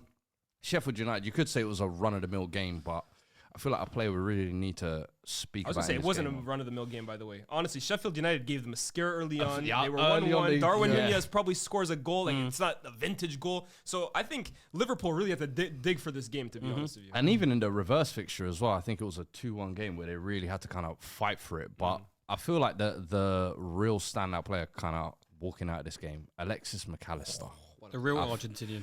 I feel like a discussion needs to be had on him because most tackles made, most possession won in opposition half, most ground duels, most turnovers. Most wins the ball high. Yeah, most wins the ball high. Most fouls won. And without Endo. McAllister has scored or assisted in 8 of his last 9 Liverpool starts. 35 million. He's probably the signing of the season, all things considered. I mean, there's been some great ones. Cole Palmer has been good. Rice has been good. But like when you look at value for money, Kudus, brilliant. When you look at just pure value for money and going in and completely, I don't want to say completely changing life, but he's reinvented that Liverpool midfield. Endo has been great. Sobotlai's had moments, but McAllister has made Liverpool look like a team from in the past. We looked at them, okay, they have industrious midfielders. They're a tough team to play in the middle. He has now turned the image of Liverpool now into a team that midfield-wise, they can dominate you with the ball at their feet. This guy is, I mean, I've said it at times, he's the heir to Gundogan in terms of he can play the 6, which is what he was doing at the beginning of the season. He was playing the 6 in the beginning of the season and kind of going under the radar, but doing a job for the team when they needed it. Endo kind of got into the team, allowing him to play a bit more advanced. We've seen him in the 8, and now he's kind of playing in that role he did at Brighton as well too, getting more up the pitch, getting vital goals. That goal yesterday was almost like a shadow 10. He can do everything in the midfield, and man, the guy just got the perfect balance of like aggression and intelligence. Yeah, man. He's got it. It's spot on. Like you know they say jack of all trades, master of none. But I wouldn't even say it. He's jack of all trades and he does everything to like 8.5 out of 10. Before I used to view him, like the reason I liked him so much, I said he can kind of do a role for any team because he's like that balancer 8 if you want, like the Marquisio or the Seydorf, like that guy that next to ball winner and next to a 10, you have that little guy who can do a little bit of everything. But he's actually even better than that. I was actually downplaying him by doing that because he can be that guy that is the heartbeat of a midfield. Like what he's done for Liverpool this season, crazy. And I think he's also, for players like Trent, for players like Salah, playing with players of that on their technical wavelength like him. No disrespect to Henderson or Milner, but this is like a high level technical player. It elevates their game too. And you even, not to make comparisons, but you even look at Sobo, who was kind of the big money marquee signing coming in, meant to be the all action midfielder, does it all. But low-key, it's almost been like McAllister outshining him. And I think seeing him at the start of the season in the 6th role, I was like, personally, I didn't like it. They were hindering. I didn't like it. They were hindering but he him, was though. playing it Yeah, well. they were And I hindering thought He was doing his giving job, them yeah. something different to what Yeah, we're he could used do what to he could do, with the yeah, normal yeah. six. And then now it's like you've almost loosened the shackles a little bit, and it's like you're really seeing the best version of him. But that's why I was more impressed yesterday because no Endo in there. yeah, Yeah. it was McAllister, Sobbo, and Gravenberch, wasn't it? Yeah. I'm not surprised, bro. I saw this at the World Cup. The way he's playing right now, I saw it at the World Cup. It's his intelligence. He knows when to pick up the spaces. He knows when to make the right movements going forward. He knows when to drop. His passes tend to be crisp. He's got a shot on him. It's like he's got everything to his game. But that's what I said to you. It's crazy when you think about the World Cup as well. Like, obviously, Enzo came out of it with like the big money. Yeah. The Because he's big younger signing, as well. and I get it. Yeah. But McAllister was also Premier League proven. Do you almost, as a Chelsea fan, look back at that and think maybe we should have gone for course it Mac was. instead? Of, I said it on that Instead of little Enzo. the SDS clip that I have when I explain about it. I'm like, when you associate Argentina's performances with that World Cup, it was. I'm not saying obviously people were saying, oh, but they're not in the young player of the category. He plays for Argentina. They won the World Cup. Most teams give it the young player of the tournament to a player that plays for that. If he does fit into that category, they're normally going to put in there. Yes, he done okay. But so did so many other players in that team. But the main players was, for me, McAllister, Alvarez, Messi. yeah. And When is McAllister, Messi gonna come into that? but it was them three players. So I was like, you could always see the qualities in what McAllister had, and even at Brighton, you could, like that's why it's like we took Moises Caicedo. Yet McAllister was a massive factor to the way that they had balance within their midfield because both of them shifted different roles over two different seasons. One player started to be because you said, you say, jack of all trades. 1 year McAllister was a bit deeper than Caicedo. Caicedo had a bit more freedom to go forward. The next year Caicedo was the pickup man, and McAllister got given the freedom to go forward. So You should have bought them both. but that's what I'm saying. But then you're taking a gamble almost in a sense because you're like, do you know what? Maybe he's the better player. Like maybe he's the reason why he's playing thrives, well. yeah. So we don't know. So with that, paying 115 million for one and then 35 million, like you're saying, for the value for money, is for me crazy money. Is the most baffling part. I know it might have been a release clause or whatever it was, but Yeah. it's It the was a fact release that clause. no other club even challenged it, Yeah, it's and mad. it seemed like they just got this. Yeah, but rose that petal frustrated in- me. That's That frustrated the me. history of and Liverpool I think, under and I PSG, think to if be I'm fair. not mistaken, at the time, a lot of clubs needed that position bro, filled. We needed So it. I'm We 100%. needed that You more. looked at this yeah. summer. What's going on here? You looked at this summer, and I kind of called it as like it's an arms race for midfielders because you had Rice, you had McAllister, Mount, Kai Havertz was still being viewed at that point. Even Yuri Tielemans was on the market. There were a lot of Caicedo, of course. There were so many midfielders on the market, and everyone had a need for one. And I think, like I said, it's credit to Liverpool who consistently come out of these situations with the bargain deal. It's always them who find the little 35 million bargain. Mane for 30 million before And we anyone always gets lose into out to them. Like, Sadio Mane, you Salah, have Van Dijk, you got... Van Dijk to be fair 70. Yeah, but but it's still, we always... Liverpool got bigger pool than United. I wouldn't say It's not pull. It's they have better no, recruitment. That's what it better is. recruitment. Yeah, that's the phrase. That's what it is. It's definitely better recruitment because every time they get a player that we tend to think, oh, it's all right. It's all right. You It lot go tends for the big marquee one. exactly, and it always turns out the other one, or the Liverpool one, tends to always be the more successful one, and it's been that theme for how long? Like, since Klopp's been Yeah, no, been I at can't But Liverpool. how can you have such a wicked World Cup and go under the radar? Like, I just don't I, understand bro, it. Same. I was singing his praises for. I think, for and that's the funny longest, thing. for the I longest. remember during the City World at the Cup, bottom. everybody of course. was Yeah. singing Even at McAllister's Brighton. Yeah. praises, but it was just Yeah. the case that I think because Enzo had broken into and Alvarez as well. To be fair, Yeah, but They just Rodrigo de kinda Paul took sitting the beside shot. you is quite easy to be able to navigate You know as what I well, think because is- if he's doing all that dirty work, he allows you to 100%. be able to do it. You know as what I well. think as well too. I think there's a fear with Brighton players in terms of like, is it the system or is it the player? Like we saw it with Basuma, we've seen Cucurella. it with Cucurella. Ben White has been someone who's really he's been good since he left Brighton. But in terms of like, it's always a risk. Like, oh, is it just De Zerbi and Graham Potter making it look better? Or is it not? And I think there was that worry with McAllister because I was always a fan of McAllister, but there were a lot of people saying, oh, 35 million, good price, but he's not that good. Like, he's He was okay. playing in the Like, six though, and I thought that was always hindering him. Yeah. I think we said it earlier in the year on the pod as well. yeah, like, it's they're playing in the season. six. No, but I'm saying yeah. when they even bought him, like when Yeah. he was just coming off that Oh, season, yeah, Brighton, yeah, was yeah, saying, he's good, he's all right. Like he's not Yeah. crazy. Like yeah. But You get that I even had with the crazy Pascal shot. Gross. I had the crazy shot. I said, what did I say? I said,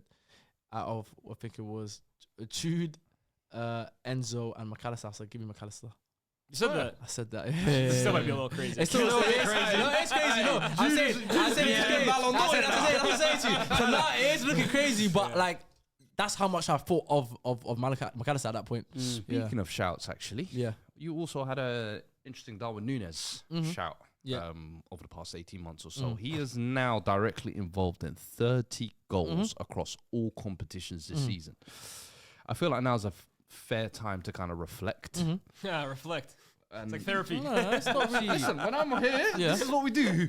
Yeah. Well, do you think your opinion has changed on Of him- Darwin of Núñez? Of him per se? And mind you, I'm someone who kind of was more on the side of where you stand. Yeah. Send him to court. I sent him to court January 1st. Yeah, you did. I said life in prison. Yeah. But the performances and everything I've seen, Yeah.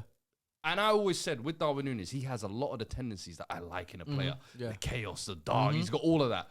But I just, whether he can connect the dots, if you like. I think we were on the same page. Yeah, I think we were on the same page. 2024. Yeah. You can't deny he's connecting the dots. Are you still of the same mindset, or are you still? I think we were on the same page in the sense of this is the thing with, and I get it on podcasts. People will take what they want and they only listen to what they want to listen to, and they'll run off with it. I've always said I think the profile of the player is amazing. I think he is a problem. Like his whole frame in terms of all his strengths, like. It's like he's got everything you want in a striker. Fast, he's strong. actually a really good playmaker. He's a problem. Too. No, he's a problem. Good passer of the ball too. Yeah. And like his overall play is very good. He's actually a very good player. Yeah. But I said my issue with him is that he misses too many good opportunities, too many big chances he misses. And that was my only criticism of him. I think he might score one goal every now and then, but realistically, with the amount of chances and good chances that he he should be. You're saying 30 goals and assists in no competition. With the amount of chances he's had this season, he should be touching 50. Yeah, I'll be real with you. The amount of chances. How many scores 50? He's in a Ballon d'Or conversation. But like that is my criticism of him. It's that he missed too many easy chances. I'm talking about. I can't remember which game it was. He scored early on. Then he had another ball played into him. He is profligate. There's no doubt about it. He is profligate. I agree with that. And that was Haaland not been that this season. Haaland, 100%. He has been. And again, we've been criticizing. We wouldn't look at him with those same because he's proven. No, it's not even because when you have a good track record, you have credit in the bank, and people will give you more leeway. Whereas when you're coming in trying to prove yourself, and you're in your second season, and you're coming off a season where people criticize you, there's more pressure for you to deliver. Me personally, I don't think it's that. I think. Well, there is some truth to that. I mean, Haaland scored 30-something goals last year. Núñez still hasn't done that. So like, I don't even want to compare Haaland and Núñez. Like Haaland is all world. He has but I think Núñez has always been hurt by the aesthetic side of it, because not saying when he has the ball, but his misses are comical.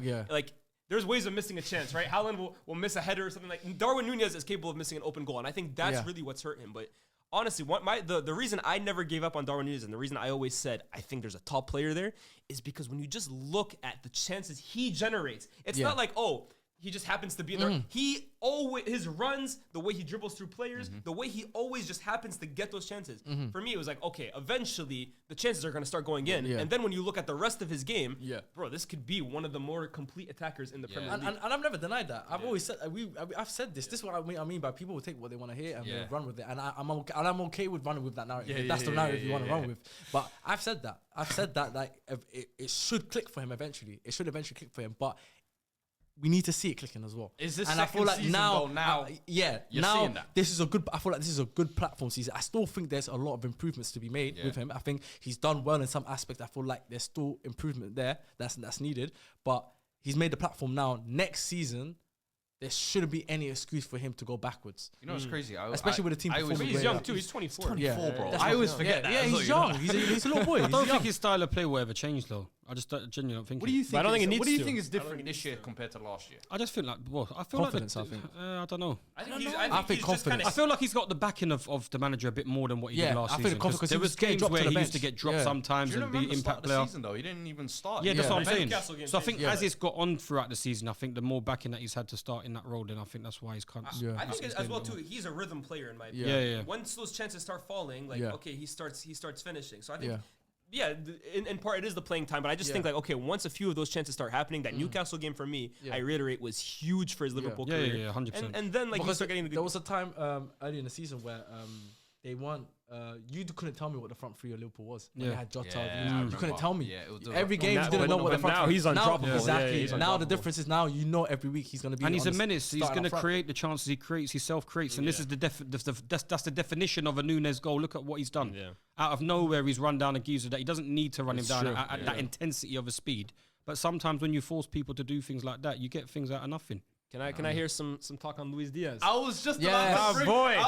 Luis Diaz. I want to recognize. I want to recognize my my Darwin dog. platform because Yeah. obviously what you said. Yeah. But I wanted to give you because you're almost like a Luis Diaz aficionado. I'm tearing up, man. I'm tearing up, man. And New this Diaz season, side. this Diaz season has side. been an up and down one because Look, there have been man. moments. Obviously, he had the personal stuff with Yeah. his family, but then there were moments where Liverpool fans were almost like, "Yo, are we getting enough out of this guy for what we've kind of bought?" But over the past couple of weeks, he's turned it around a little bit. But talk to me. Look, man, Diaz is a frustrating player. I completely get it. His style of play is always going to have detractors and it's going to have fans. But I just look at what he offers, man. This guy, go find me a winger in the league who works as hard as him. Go find me a winger who is as relentless as him.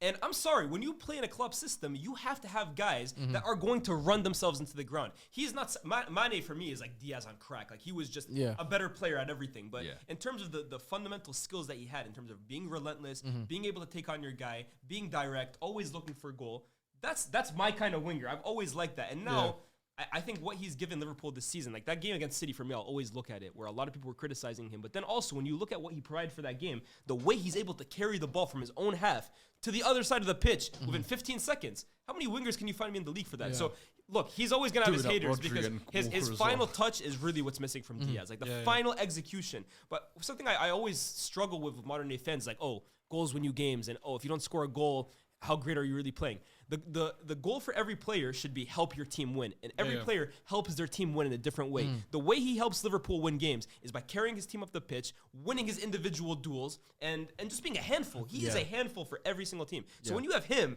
you have Nunez as well too, who's a bit of that and a bit more cleaner as well too. And then Salah, who most days anyways is a killer.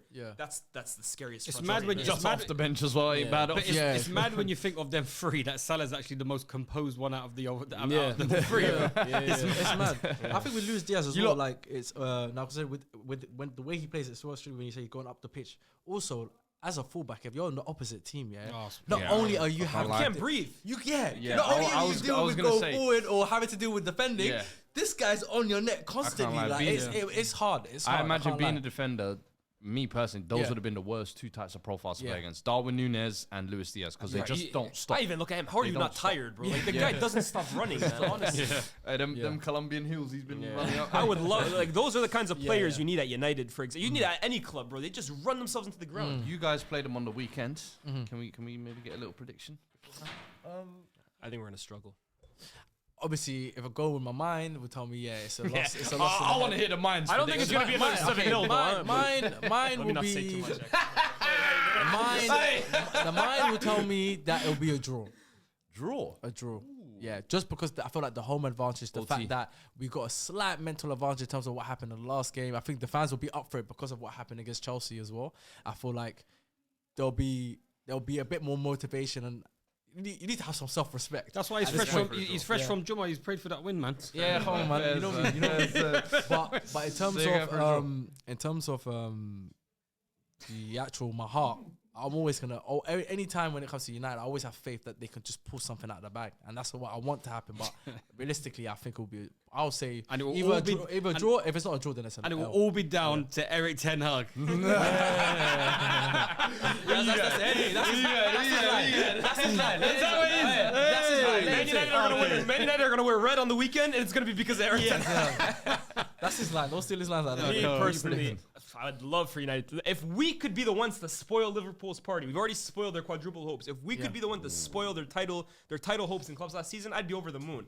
But kind of to go against what you're saying, 100%, we maybe have a mental age in that sense, but they're also going to come into this game angry at the fact that we kind of spoiled their parade last time. And I think they're going to come in concentrated. They're going to come in motivated. I still cannot confidently tell you how Man United are going to play from game to game, let alone style of play, but in terms of what kind of mentality they even go into the game with. So the fans will be up for it. We have a great set of fans, but the players, I can't rely on them. And this Liverpool team, in the league anyways, they look dead set on the goal, whether they play good or bad. And I think Liverpool are going to win this game. I think you might be licking your wounds still. Oh, to be fair, I wouldn't be surprised with a 4-1, you know. A 4-1, 4-0, you know. I wouldn't be surprised. By Liverpool. Yeah. I think it'll be 2-0. I just remembered as well a lot of injuries as well to the. How could we forget? You brought them up 1,000 times. Because we had Varane obviously pulled out, and then Evans. Johnny Evans again. Pulled Yeah. out. We haven't got Lindelof. We've got 6 defenders out. Yo, First Willie, team. Big Willie. Culture I'm saying Campbell. it's gonna be. It's not gonna be Long easy. day. It's a highlight to you. No. I like. No, the bad thing. It's a Coach Kambala. The thing is, yeah, I actually like his aggression. I see that he's up for it, but that's a big game. It's a lot of days. He's got that It's a lot of Alfie days, Gilchrist man. about him, innit? Yeah, he's got that little bit. Got a lot of days, man. Gilchrist about him, innit? You got a lot of days coming. Yeah, you got a lot of days. Got a lot of days. A lot of days. Anyway, let's move on to the next game. Arsenal 2, Luton 0, and What a boring game that was.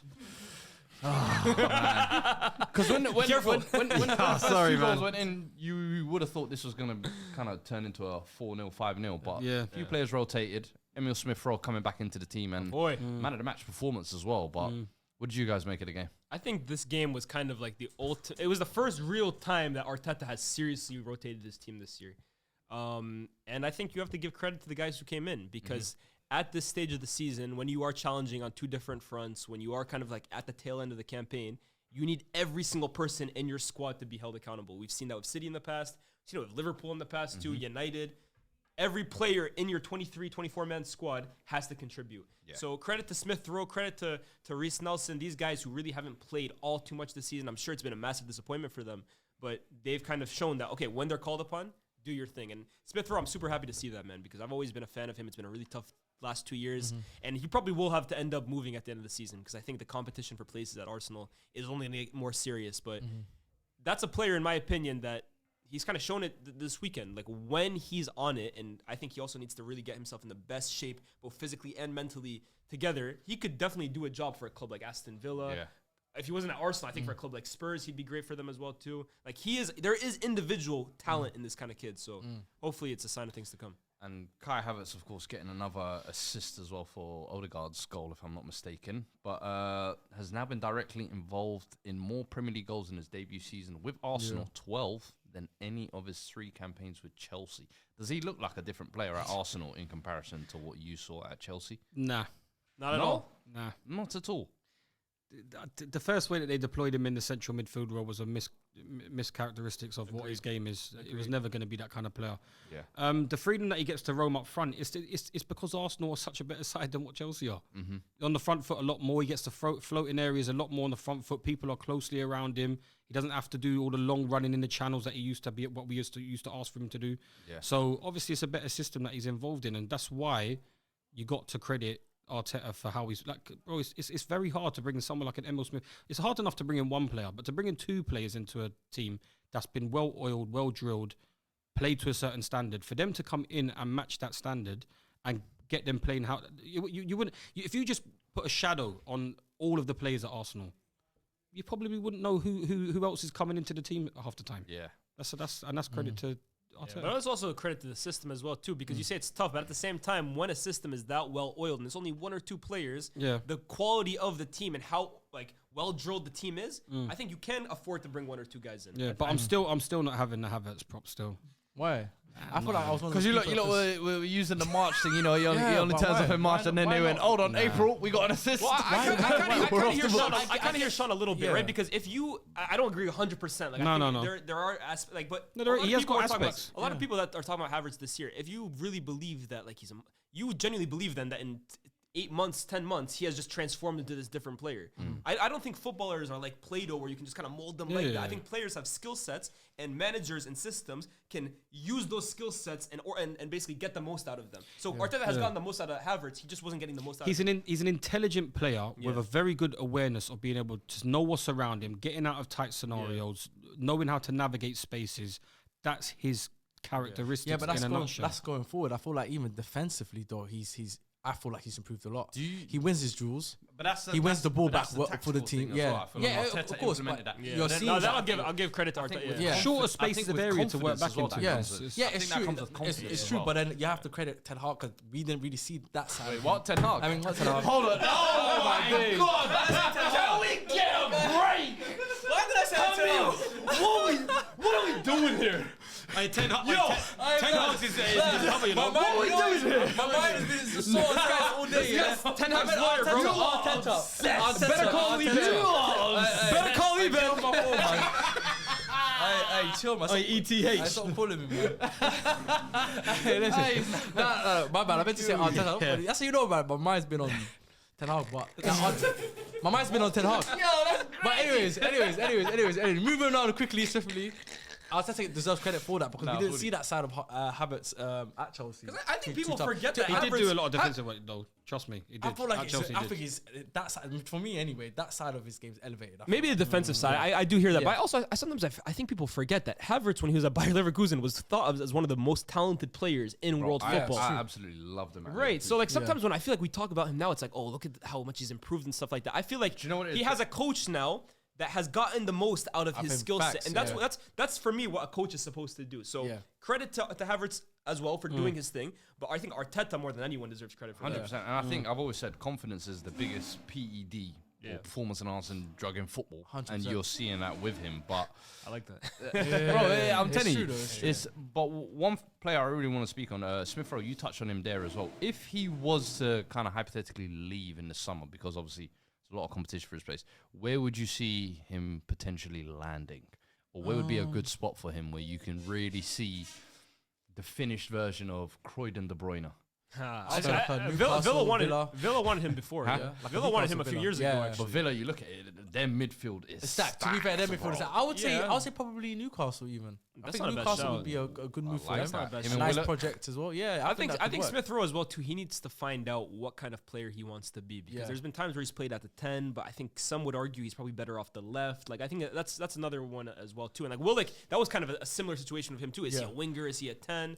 Gordon as well. Now we're having that whole conversation. But I think that level of club, Villa, like you're saying, their midfield is stacked, but their midfield is stacked by guys like Tielemans, for example, is now in their midfield.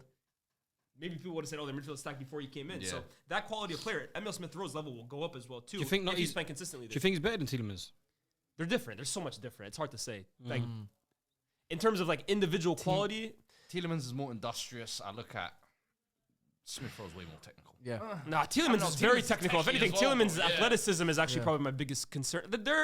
It's tough to say. It's really tough to say. Because I'd want him to go into a team where he starts. Yeah, but for me, they wouldn't be competing with each other. He'd probably be competing again with one of the wide guys, or like, maybe. Like a Bailey or someone like that. He'd probably compete with him. It's a tough one because I think he's good enough to be playing for a team that's competing in Europe for sure. But then, how many of those teams do they really need or could do with that kind of profile right now, right in this current moment in time? Does this type of match though kind of? I wish kind of we had an Arsenal fan today. Kind of make them more frustrated, because you think there have been many moments where maybe he could have been used more throughout the season. No, but I think one thing about Smith Rowe, I think he has. Okay, I don't want to like criticize him too harsh here, but I think he has let himself down a little bit the last few years, because there was a point where him and Bukayo Saka were on a level footing. There was a point where people were debating who's the guy, and like. I think Arteta has really shown a lot of love to Smith Rowe in the past. He's the one. If anything, they were the two saving his job those first few months. So I don't think it's a case of like, oh, Arteta's been harsh on him or whatever. I think the team has evolved and progressed in such a rapid way, and Smith Rowe has so far failed to kind of keep his progression, move the rest of the team. Because Saka, bro, again, they were on level field.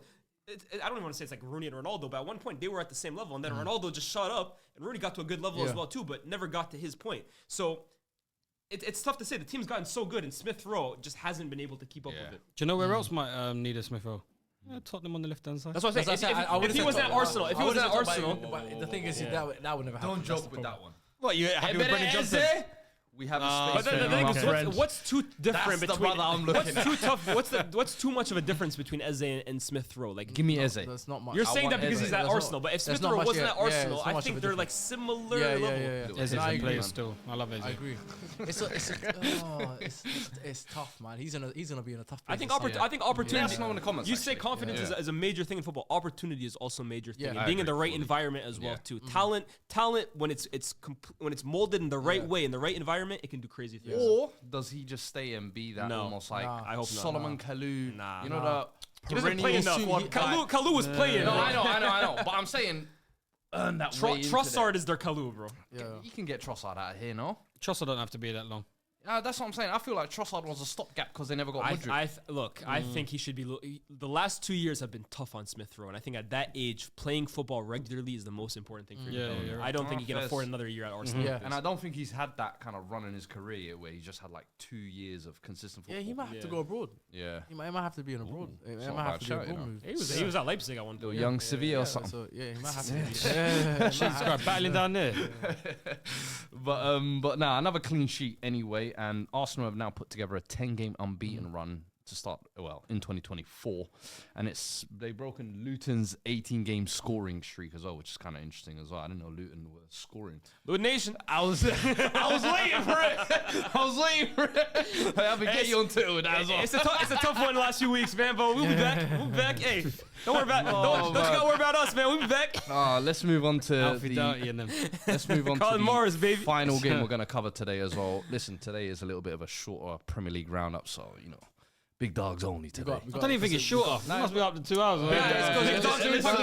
It's obviously because we got the weekend games, the Premier League of games course, as well. That's why. So that's why we're making this one a bit short. We don't want to overload you guys with too much content. Yeah, I like that. I like that. Let's move on to the final game. Manchester City 4, Aston Villa 1. Aston Villa suffering a little bump in their race to the Champions League places. What did we make of that game, lads? I thoroughly enjoyed it personally. I have 2 major takeaways from that game. I love Elias takeaway. Number one is Rodri this season. I think you can make the argument that he's the PFA Player of the Year. I like that one. I've been stuck between a few candidates, right? I think Foden is another guy we're going to talk about is in that convo. I think Van Dijk has been monstrous. Watkins, great season. Declan Rice has had a huge impact for Arsenal, but Rodri, I think for me, he's starting to get a little edge in that race. I'm not saying it's confirmed, but right now, if it were to end today, he would be my winner. Ballon d'Or. No. I think Ballon d'Or weighs heavy on who wins. I was just trying to see how far. But even for me, I don't think he's. Yeah, but they might go back-to-back trebles. Listen, remember he got the Champions League winning goal. No, of course, and that's last season's Ballon d'Or, right? You know. Hey, Messi was doing that. Messi was claiming World Cup. You don't got that. You don't got that Messi juice, bro. Relax. That's go talk. Relax, bro. Rodri. But look, what I've seen from Rodri this season, man. Honestly, I mentioned it on the show again, so I'm not gonna rehash this point again, but. He isn't a 6 anymore, in my opinion. He is an all-action midfielder. All phases of the pitch, of the midfield, first, second, and third, he's been monstrous for them. And I think we know how good he is defensively. We know he can pop up with a clutch goal, but I think what makes Rodri so underrated, the most underrated aspect of Rodri's game is in tight spaces, how he almost never makes mistakes. He finds a way of either making a pass out of it or even dribbling his way out of it. Like that, I think it's the second goal for Foden or the third, one of them. The way Rodri maneuvers his way out of that. Defensive midfielders shouldn't be moving like that, guys. The way he kind of shadows his way into the box for his goal. Defensive midfielders shouldn't be moving like that. And I see a lot of comparisons to Busquets. I'm going to make a take here that people are going to think is crazy. And it's not to compare him to Busquets. I actually think this whole comparison to Busquets, he's much more similar to a different midfielder that's all-timer. I think he's closer to Vieira than he is to Busquets in terms of being this all-encompassing, all-action midfielder that pops up into the box, wins his duels, beats players. I think he's closer to Vieira than he is to Busquets. I think more. This role of him, this version of Rodri. Because I feel like he's filled that. What he's done really well here is he's filled that void that Gundogan's left from last season. I love it. Really taken up that because last season they had Gundogan who was coming in with being that runner into the box, picking up those spaces, getting those goals, those vital goals. But the thing is, while still doing that exactly that 6 role. That's the difference this season. I thought adopted the 2 roles. I made it into one. The reason I compare him to Vieira in this sense is because this whole now sense of a midfield, a 6 who sits in front of the back 4 and a 3, that's only really the last 10 or so years, guys. And maybe Makaleli as well, too, played that role. But when you look at the old school Premier League, it's 2-man midfields where both midfielders are doing the job of both. You have Roy Keane and Nicky Butt, or Roy Keane and Scholes. You have Vieira and Emmanuel Petit, or what's his name? Vieira or Gilberto Silva. They both do both roles. Rodri, and even Declan Rice to an extent as well, too, are of the mold of an old school Premier League midfielder that they don't play in this exact little role of a 6. They don't sit in one place. They're all action midfielders, bro. So that's why I make that comparison. I got a question though. Do you think that, especially for that City team, do you think that's sustainable across all fronts? coming into the crunch time of the season. Do you think he can keep up that? Because I'm surprised he hasn't burned out. That's what I'm saying to you. Because I'm so shocked that he's not burning out. Yeah. But I feel like he's shown this over previous campaigns as well. He's always been one of their most heavily featured, heavily minutes, and I don't think he's just burnt out. If it hasn't happened, he's taking up the extra role though. If it hasn't happened, taking on that extra role though now, and then having all of that responsibility on the pitch. But then having to do that across all. I don't know. I do think he's getting help with his like 6. In fact, they've brought Kovacic in a lot of games too. In the past week or two, so it's like I think next year they're gonna want to bring Paqueta in as well too, which is like Nunez. I think was expected to have Matheus Nunes was expected. I think to have much of a bigger role, and the fact that he's basically done nothing this year. I genuinely believe they signed him just to stop him from going to another team. I'm very much on the side of where Leah stands, is that even in the tighter areas and the more advanced areas of how tidy he is of being able to get in, like to build the play in the attacking phases as well as just doing all the stuff that we've always praised him about doing defensively, is definitely a massive factor to why it's not a big shout to say Ballon d'Or shouts, bro. It's not. The way the Ballon d'Or is voted, it's not for sure. He's top 4 Ballon d'Or for sure. Yeah, 100% because it's been amazing. Who do you have? I mean, Bellingham is going to be in that conversation, no doubt. Mbappe will be in that conversation. And then Rodri, I'm looking at Rodri still. Yeah. Like for me, he's got to be in that conversation. Just the way I know how the award is voted too. If he wins a treble and he's the best player on that treble winning team, he will have a huge case for it. Haaland would have won it if it wasn't for also Messi. bear in mind the Euros does have a big say into who wins the Ballon d'Or. But here's another thing too. Rodri takes penalties for Spain. Yeah. And you look at even GA or whatever, his numbers are good this year. So you're not a million. You're not complete. It could happen. Yeah. Well, I mean, we've spoken on Rodri, and I feel like my other takeaway. It's time. Oh, you got another one. I said it too. I thought the Vieira one. No. What's the other one? I mean, Phil Foden. Oh, but that's what This is why my mind's This is why my mind's segue that. Not the luxury player. Oh, Sean. You know what it is, yeah. You know you gotta do it to him. The luxury player. You have to do it to him like that. Yeah. This is why we tagged Sean in today. And you know who's down to? Eric Ten Hag. Oh my god. Here we go. No, listen, hold on. Yeah, shout out to Ten Hag for fixing Again, this is like, no, this is like, again, what I don't like is with the whole Darwin Nunes thing as well. Hold on, let me tell you something, because you were on the episode, right? I was on the episode. You was on the episode, right? I was trying to stop you. Hold on. I was trying to stop you saying what you were saying. Hold on. Even prior to that, this season, from last season, I was saying that I've always been a Foden fan. You could check from day one. Shaw's been on the podcast from early days. I've always been a Foden fan. Yeah. I've always praised Foden. I've always said how good Foden is. I was asking the questions that people were asking in the summer. And we even discussed this in the summer. We said this season, Foden really needs to step up because there's question marks about whether or not his future at City it's not looking, because remember we were saying from all the years, like he's never really had the main guy. He's never been the main guy, and he's never had like a certified spot on the 11. But that's why I remember I was trying to stop. No, hold on. This season he was. Let me land. So even prior to that episode, I was praising him through the season. I was saying, but you could check the tweets. I said Foden is him this season. Even as a United fan, because I've liked Foden, I've always had a sense of frustration with him. Because even when, like, for example, recently with the England team, it's like, you want this guy to be involved in the team because you know he's good. You want him to play. But it's like, you can't play here because you got Bellingham here. You can't play on the right because Saka's here. We got too many better left wingers. It's like, you want him to play, but at the same time, it's like we don't know where to fit you, and that's the frustration. So that's what so when I was saying he's a luxury player, I'm not saying it in the sense of he's like a people when I hear the term luxury, they think of types like Ozil, where it's like playing around a bunch of other superstars. It's not that. It's like you're a good player, but it just happens to be in your circumstances. We don't know how to fit you, but you're a really good player that could benefit the team, and I'm happy that he's doing as well as he's doing now, because now he's finally get to the stage where, I'm happy to be wrong about that. Yeah, he's not. Now he's proven he's not a luxury player. He's proven that he can be that guy. Yeah. He can be the man to lead the team, to charge the team. And that's the doubts I had of him before. And I feel like those doubts were valid. But obviously they've got injuries. Yeah. Obviously they've had injuries this season. And obviously Kevin De Bruyne coming back into the squad getting fit, you'd think that, like, we all play FPL and we're like, flip it. Like you said, this season, he has played near enough every single game possible. Yeah, 100%. There was this whole narrative at the start of the season where, like, Foden, first of all, he doesn't score important goals. That's what everyone was saying. And also, you can't even start back to get games. Like you said, bro, I think he was easily in the top 3, top 4 most played City players this year. To go back to your point, though, the reason I don't agree, I think in the past you might have been able to say that at points, but I remember the season where they went to the Champions League final, and he had a defined role in that team. And I say defined, it's ironic actually because he had a free role. The first Champions where he was basically playing as a false 9 in that team. Him and Kevin De Bruyne kept swapping. Yeah, exactly. And I've always said, for me, Foden does have a role. I think everyone knows what his best role is. It's as an attacking midfielder. Facts. Like that's his best role. And when he gets shoehorned on the right, when he gets shoehorned on the left, that's when you get frustrated with him because he's playing out of position. That's like putting Saka at number 10 and expecting him to hold down a position and put up consistent numbers. Facts, no, I agree. And I understand, like, look, there have been points where Foden maybe hasn't been completely consistent. Let's not forget also he's a young player playing in a team where there's a lot of rotation. But I think Foden, especially this season, when he's been given the license to play his favorite role and the team is going through him, which a player of that talent, in my opinion, deserves, he has shown you, again, PFA Player of the Year contender. 100%.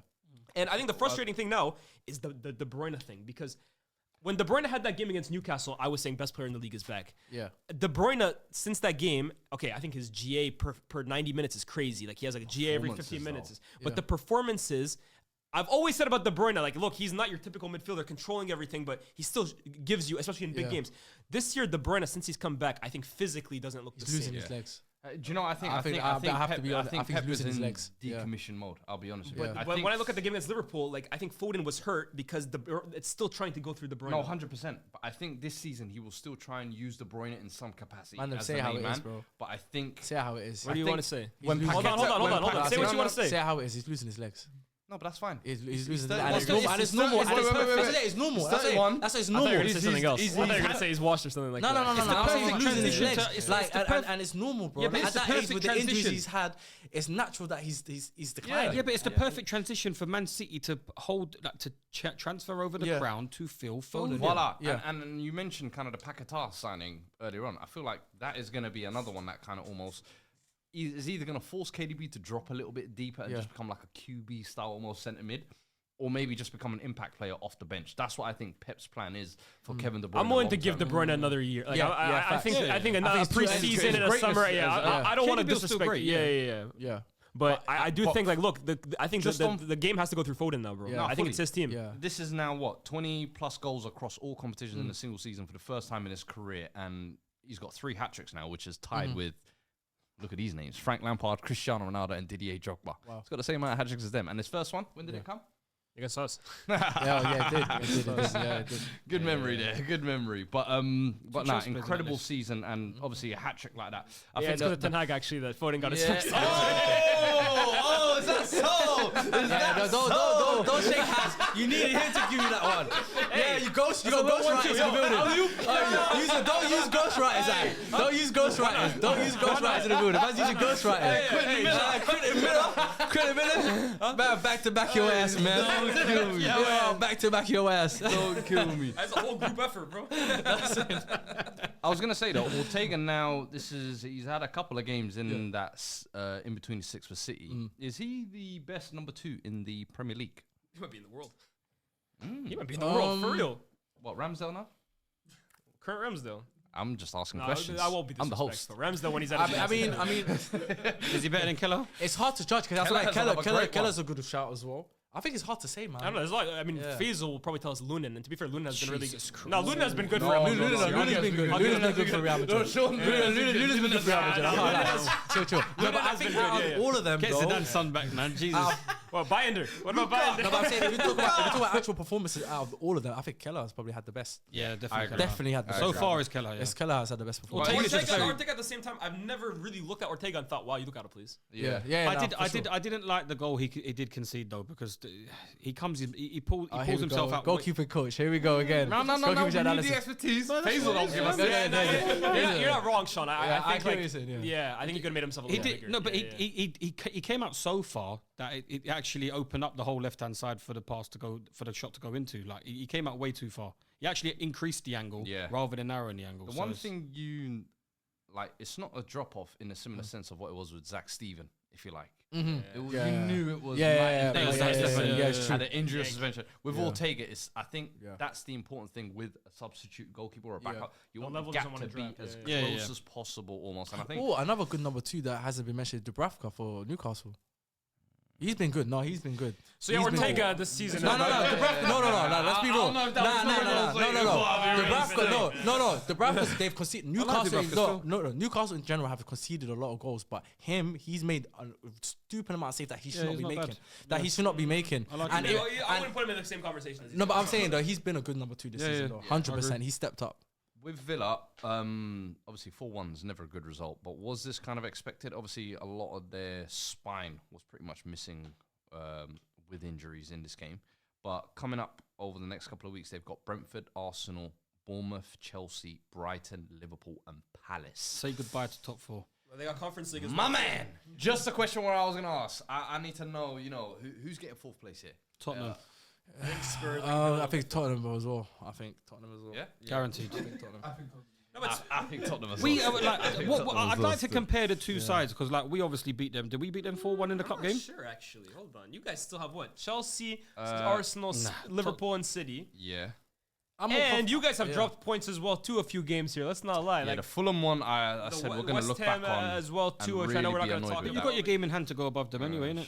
But I'm more confident of them getting through those games than I am. I definitely. So we've got Conference League for them. We smoked Villa. Spurs have Forest, Newcastle, City. We smoked Villa. They're not good right now. Yeah, I can't lie. There's that 3-game sticky period. We got Forest, Newcastle, City, Arsenal, Liverpool, Burnley, Sheffield. So 3 relegation candidates, 3 European. I like Ange. I'll go with Spurs, man. Ange, Come on, you Spurs! Big Ange. Definitely. Oh, interesting one as well, just before we sign out, actually. Did you lot see Fabrizio Romano's tweet yesterday? About? He's a slimy guy, Slimy guy. About what? About Bernardo Silva's release clause. Just putting it back out there. That Barcelona has in the summer, Bernardo's available for 50 million again. Self-relevant, isn't it? That is man. Get these journalists out of here, man. But it's not a secret that Bernardo wants to go Barca, though. No, but the thing is, I feel like Bernardo now is kind of. Sorry, I'm a journalist in name only. No,